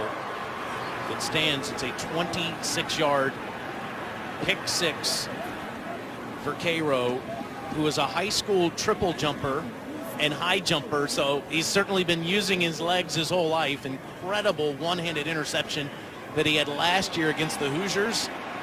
That was the #1 play on SportsCenter's top 10. This has to make that list too. Well, no doubt about it. I mean, what a job of concentration. We give credit to receivers so much, but here, knowing exactly where he is, tiptoeing, that ball's out. After review, the ruling on the field stands as called. Touchdown. Yeah, he's hanging that ball out, trying to tiptoe down the sideline. What a play. Led all secondary players for Northwestern in tackles this year and interceptions. It's his 5th of the year, starting in all 12 games. What a season he's had his senior year. Saw Clayton Thorson celebrating in that chair on the sideline after that gruesome leg injury he sustained in the first half. Kubander to make it a 10-point game.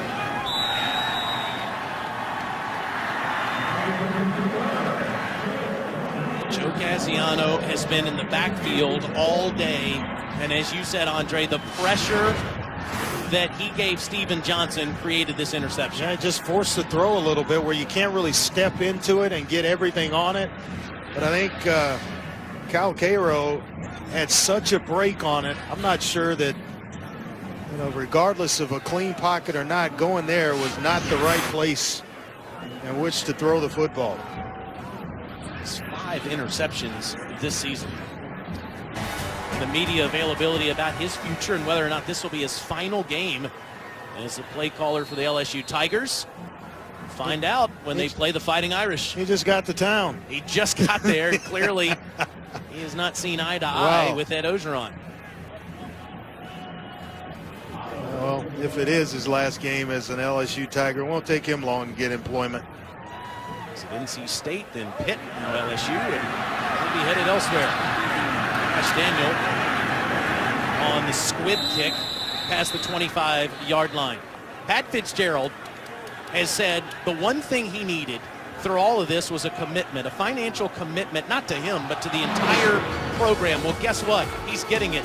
$265 million Ryan Fieldhouse and Walter Athletic Center will open up in the coming months. It is 500,000 square feet. It is right on the lake.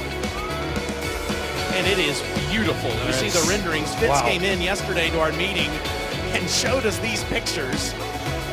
And he is ecstatic about opening this facility. Look at that. How about that? I think that levels the playing field for Northwestern a little bit. And he says what's next has to be Ryan Field.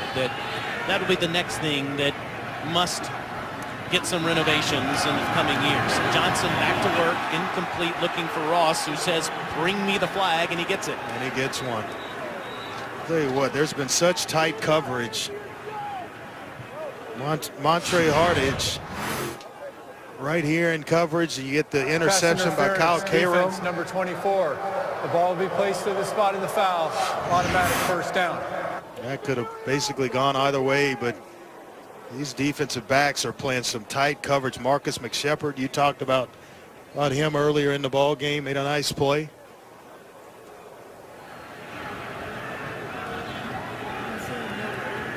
Kentucky near the 40. S.J. pumps.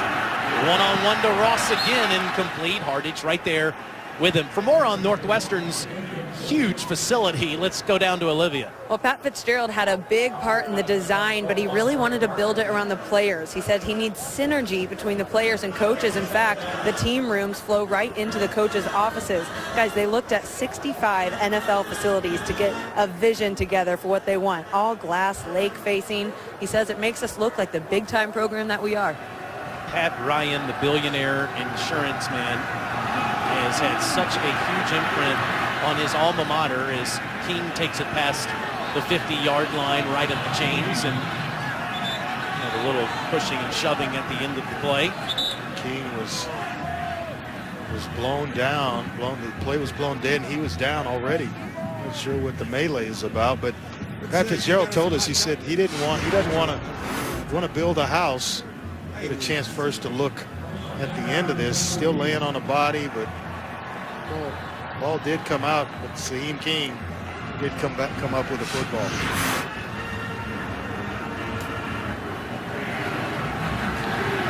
Ciano trying to get to Johnson.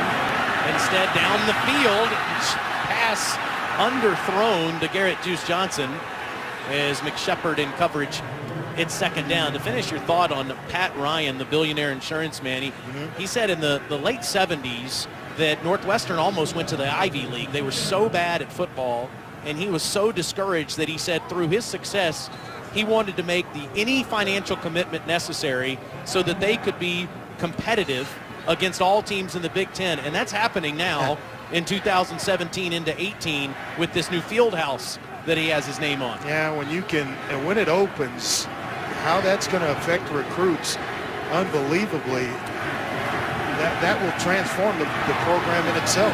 Second and 10 pass, and Ali incomplete. To put a bow on that, though, Pat Fitzgerald, he said he don't want to build a house because I've looked at so many doorknobs and things of that sort and had to pick and choose those things. I don't want any part of that anymore. So it's about all that. The process is finished. They're just waiting to complete it and move in, and I think it's going to do wonders for Northwestern's program. Kentucky has to get to the Northwestern 39. On the underneath throw, gets to the 41. It'll be 4th and 2 from there. I think this is a position on the field in which Mark Stoops is going to have to roll the dice here. It's about 6.5 minutes left in the ball game, and where's Juice Johnson when you need him? Big 4th down here if they decide to throw the football, which I think they will without Benny Snell in the backfield. Juice is actually on the sideline in this situation. Here's K'Wan Ross where he's gone at other times.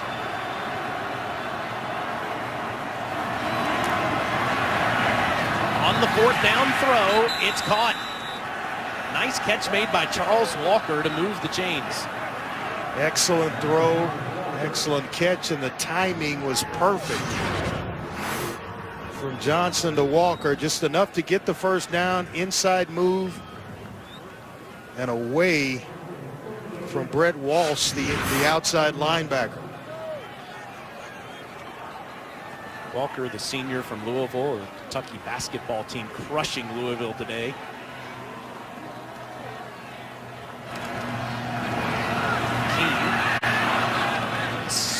Somehow skirts through there for a few, past the 35, down to the 34. So 5.5 left. Kentucky is in field goal range, as McGinnis has got a cannon for a leg. They need points this drive, whether it's in the form of a field goal or they get themselves into the end zone. Goins looked like he came across early. Free play for Johnson, and he takes it down and incomplete.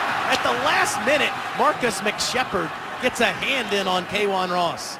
Boy, it's the bobble at the end of it. Ross bobbles the ball, which allows McShepard to get a hand on the football. Offside in the neutral zone at the snap. Defense number 54. 5-yard penalty. Replay second down. But how about the heads-up play of Steven Johnson to take the shot, realizing that he had an offsides penalty? That should have been a touchdown catch. And you bobble it, it comes off your chest. As opposed to hand catching that baby, he lets it get into his body, it bounces, and that's when McShepard makes a nice play on it.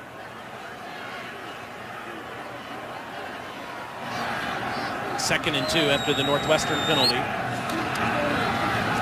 Johnson pumps. And too tall for Isaiah Epps.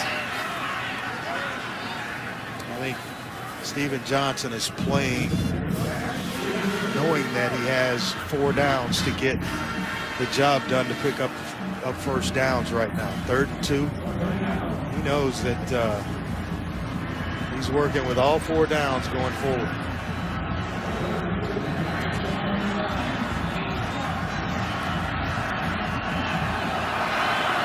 .241 yards passing for the man from Rancho Cucamonga, California, in his last game in a Kentucky uniform. Team, no place to go. Stopped in the backfield, back at the 30-yard line. Lancaster and company making the tackle, and here comes McGinnis to try to make it a 7-point game. And his range about 50 to 55 yards. One of the best doing it, Austin McGinnis.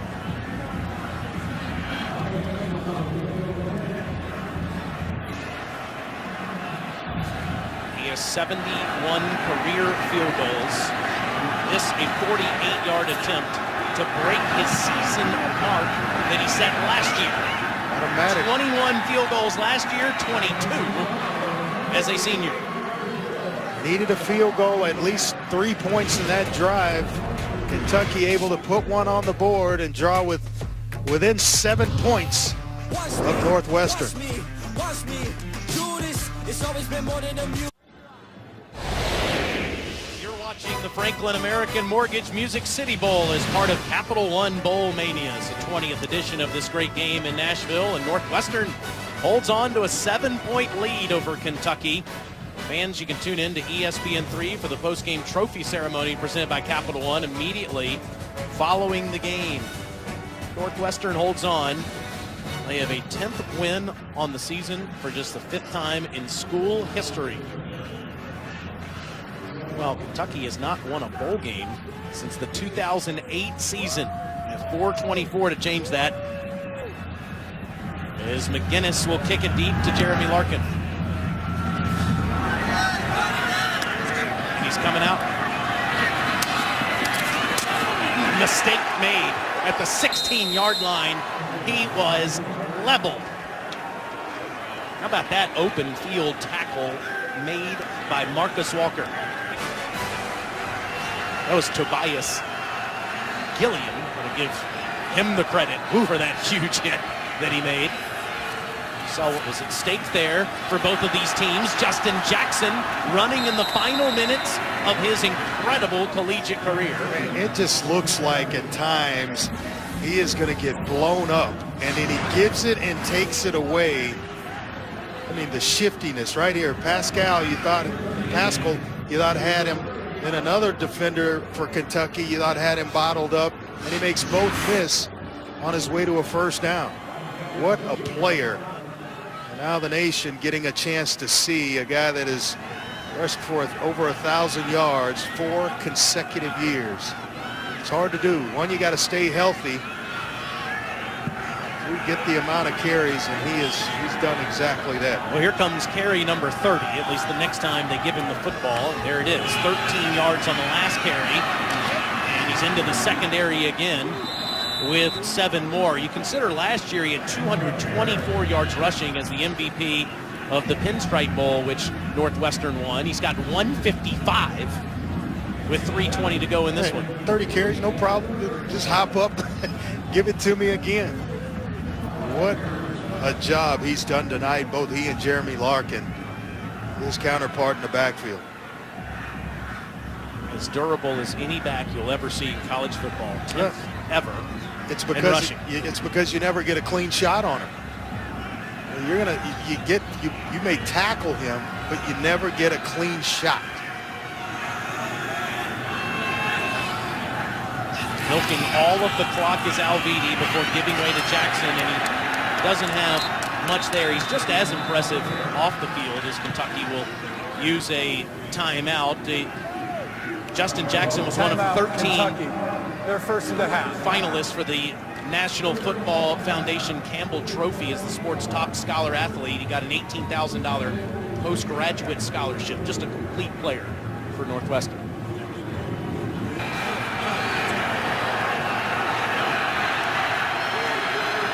2:42 to go, and a big 3rd and 4 for Northwestern. They're 3 of 7 in this half. They give it to Jackson again, and the extra effort is just short of the first down. It's 4th down. And I got to believe here Pat Fitzgerald will send the punter out and punt this baby away. This side of the 50-yard line, he's thinking about it. Players are trying to talk him into going for it here. I think Tommy Dole's actually gotten away, the 3rd team all Big Ten right guard. It's a full yard that they need. For more on the Cotton Bowl, we have a little sideline-to-sideline reporter teleconference that happened today, Olivia. Yeah, it's cool how that happens, right? Allison Williams is the reporter on that game. She told me that JT Barrett is downplaying the significance of his last game in his home state, no less. It's a great quarterback play to watch tonight, but USC head coach Clay Helton says it's the whole Buckeye team that's so impressive, top to bottom. They're the most complete team that they'll face. It's going to be a good one, but when he puts on their tape, he said, whoa, these are some real dudes. Should be a stellar offensive line, great run play they have to account for. It should be a good one. Looks like Northwestern is going to at least initially show that they're going for it on their own 39-yard line on a 4th and 1. Alvidi on the sneak. It'll depend on the spot. I don't think so, Taylor. What a gamble by Pat Fitzgerald. Well beyond his 50-yard line, and I think Courtney Love came out of the pile with the football. Yeah, they can't even find the ball because Courtney Love has it running towards the Kentucky bench.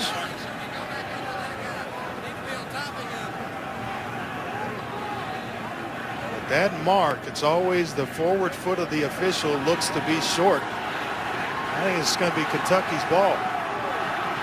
A timeout at 2:31 on the clock. Man, what an aggressive call by Fitzgerald there. On 4th and at least a yard, and Alvidi lowers his head, had to get past the 40-yard line, but you see those side judges coming in shy of the mark. Actually looks like the correct spot.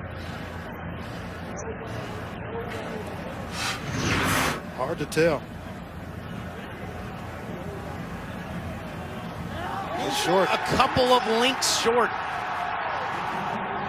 Northwestern now 1 of 5 on 4th down today. Kentucky gets the football with 2:31 left. And some excellent field position to go down to try to tie this game up. Now Fitz is on the field saying that he'd like to challenge the spot. But you wonder if there is enough evidence to turn this call in Northwestern's favor. Didn't really get much push. It's tough. It's tough to see it, and I think it warrants taking a look at by the replay officials. But I'm not sure that enough is going to be. It's not going to show enough to overturn the ruling on the field, in my opinion. Kentucky's going to have it right about the 39.5-yard line. It's so close. He had one, Alviti, he had one surge that looked like he might have gotten to the 40-yard line. But again, do they see enough evidence to mark the football there? Northwestern's players are watching on the big board, and they think they do.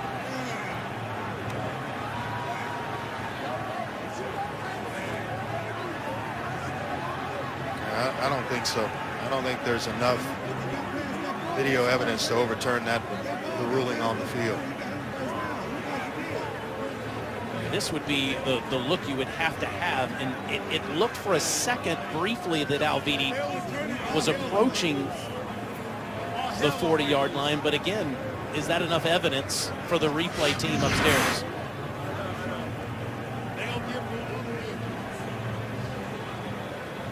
Alviti with 54 yards rushing off the bench for Clayton Thorson, who had a serious right leg injury early in the game today. Sporting the headband and the mustache here in his final college football game. After review, the ruling on the field stands. First down, Kentucky. Yeah, I think that's the right call. Usually when you get a bunch of bodies in there and the officials on the field make a call, whether it's a first down or just shy, it usually stands because you just don't get a clean shot of where the football was when the whistle's blown. Such an aggressive choice by Northwestern to go for it again. Now 1 of 5 on 4th down today, and Kentucky has the football inside Northwestern's 40 with 2:31 to go and 1 timeout. Johnson, middle of the field, and it's Rigg who somehow got between defenders for a first down. His second catch tonight. He had 1 on the season coming in. He's a young tight end, just a sophomore, who's just continued to get better. And how about the confidence that Steven Johnson has in Justin Rigg to go to him on a couple of occasions tonight. 16 yards inside the 25, near the 23. Johnson runs past the 20 and stays on his feet near the 17-yard line, where he's tackled by Nathan Fox. And that was one of the things that Pat Fitzgerald was concerned about, was when Steven Johnson pulled the ball down to run with it and make plays with his legs. And he's certainly capable. 300 yards, 358 to be exact on the season, with 3 touchdown runs, and another one tonight.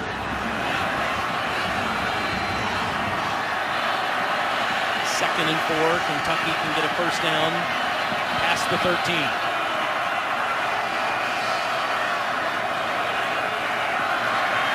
Johnson pumps under pressure, down he goes, back at the 20-yard line. Warren Long got him.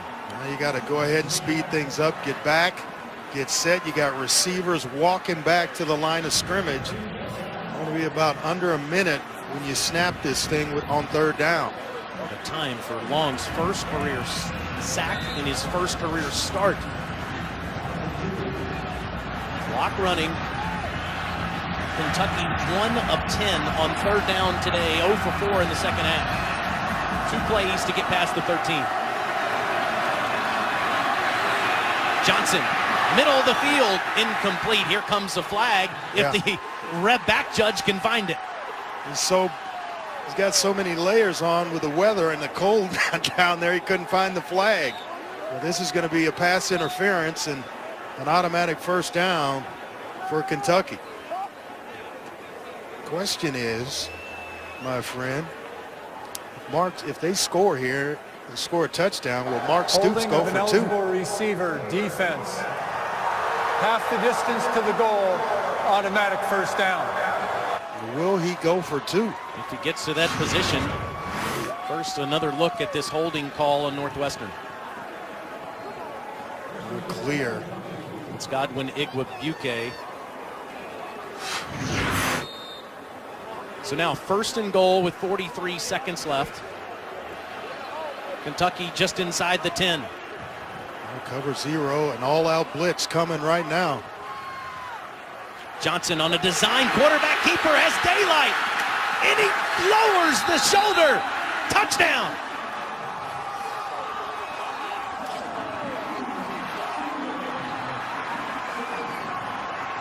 Steven Johnson throws a pick 6 to Kyle Cairo and comes back with 10 unanswered points. Kentucky down 1. And as you said, with 37 seconds left, at least initially, their offense is staying on the field going for 2. Yeah, he has down numbers. His best back out of this ball game, and Benny Snell going to try to end this baby right now.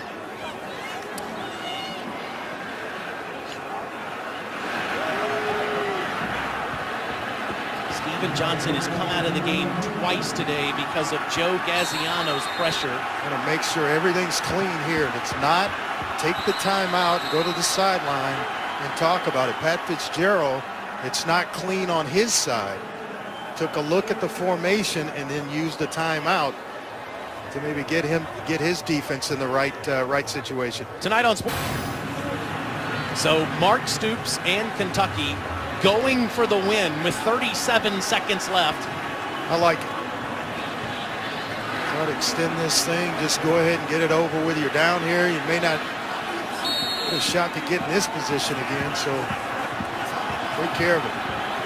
K'Wan Ross right here. And a big target.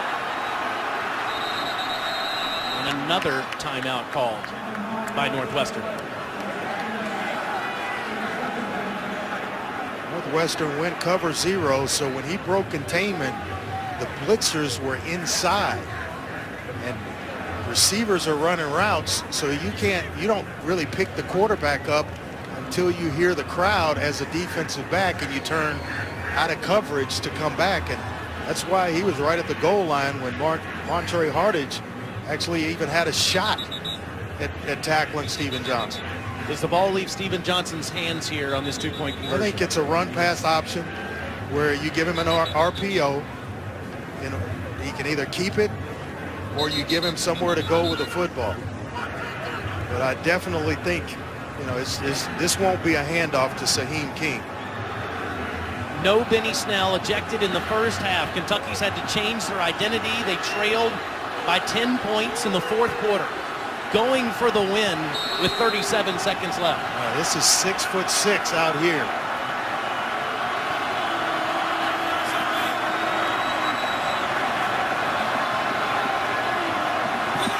Bruce Johnson there in motion. Johnson will throw. End zone. Taven Richardson can't make the catch. Marcus McShepard there in coverage. Northwestern takes over. Once again, having to throw under duress. Forces or speeds up things when you can get pass rush, and they did it there with just 4 rushers. Set, all of a sudden it's not clean. It doesn't, the time's that not, he doesn't have ideal time. That one just sails on him just a little bit. See Fitz's reaction here. And he knows he needs his team to recover an onside kick that Mark Stoops' team will now have to attempt after he made the bold decision of going for the win. He has gotten tremendous pressure all night long from the pocket.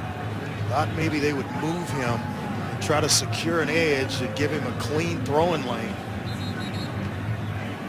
Or the option to keep the football and run it in. So now Kentucky will have to attempt an onside kick with 37 seconds left, down 1 to the Northwestern Wildcats. What a wild game today, featuring injuries, one significant to Clayton Thorson, the Northwestern quarterback, a controversial ejection of Benny Snell, and then to Patty Fisher, the linebacker for Northwestern. The game has had so many twists and turns, and here is Austin McGinnis with the onside kick attempt to try to give Kentucky the football back. Instead, he angles it past the Wildcats, and it's covered up easily down at the 25-yard line by Montre Hardage. And Northwestern is going to win back-to-back bowl games for the first time in school history. And tonight's Capital One player of the game is Justin Jackson in his final performance for the Northwestern Wildcats. 32 carries, 157 yards rushing, and the 10th leading rusher in college football history. And they needed him the most. He's able to step up tonight, see just under 5 yards per carry and the 2 touchdowns. Justin Jackson came through for Pat Fitzgerald and this Northwestern program. So much credit to Kentucky for their fight today, going to the wire with Northwestern. But credit to Pat Fitzgerald and the Wildcats from Evanston. Another 10-win season, and they'll finish the season in the top 25. What a job, what a ball game. And I agree totally with Mark Stoops and going for it there, for trying to put the game away with a 2-point conversion. No doubt about it. Oh, it's cold. Olivia's got Fitz. First of all, I know that's cold, right? Oh my goodness, what a game. What a hard-fought battle.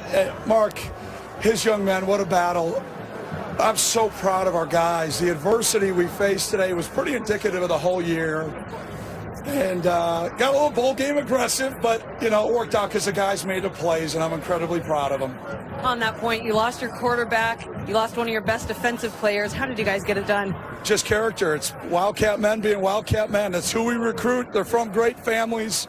It's an honor and a privilege to be their coach and to send our seniors out. 27 wins over 3 years hasn't happened around here a lot. Now this group joins a very special fraternity of Wildcat men in the 10-win club. And to do it with the 3.14 GPA, this is the most special group of men in the country, and I'm honored and privileged to be their coach. Coach, thank you. Congratulations. Thanks. Happy New Year. Go Cats.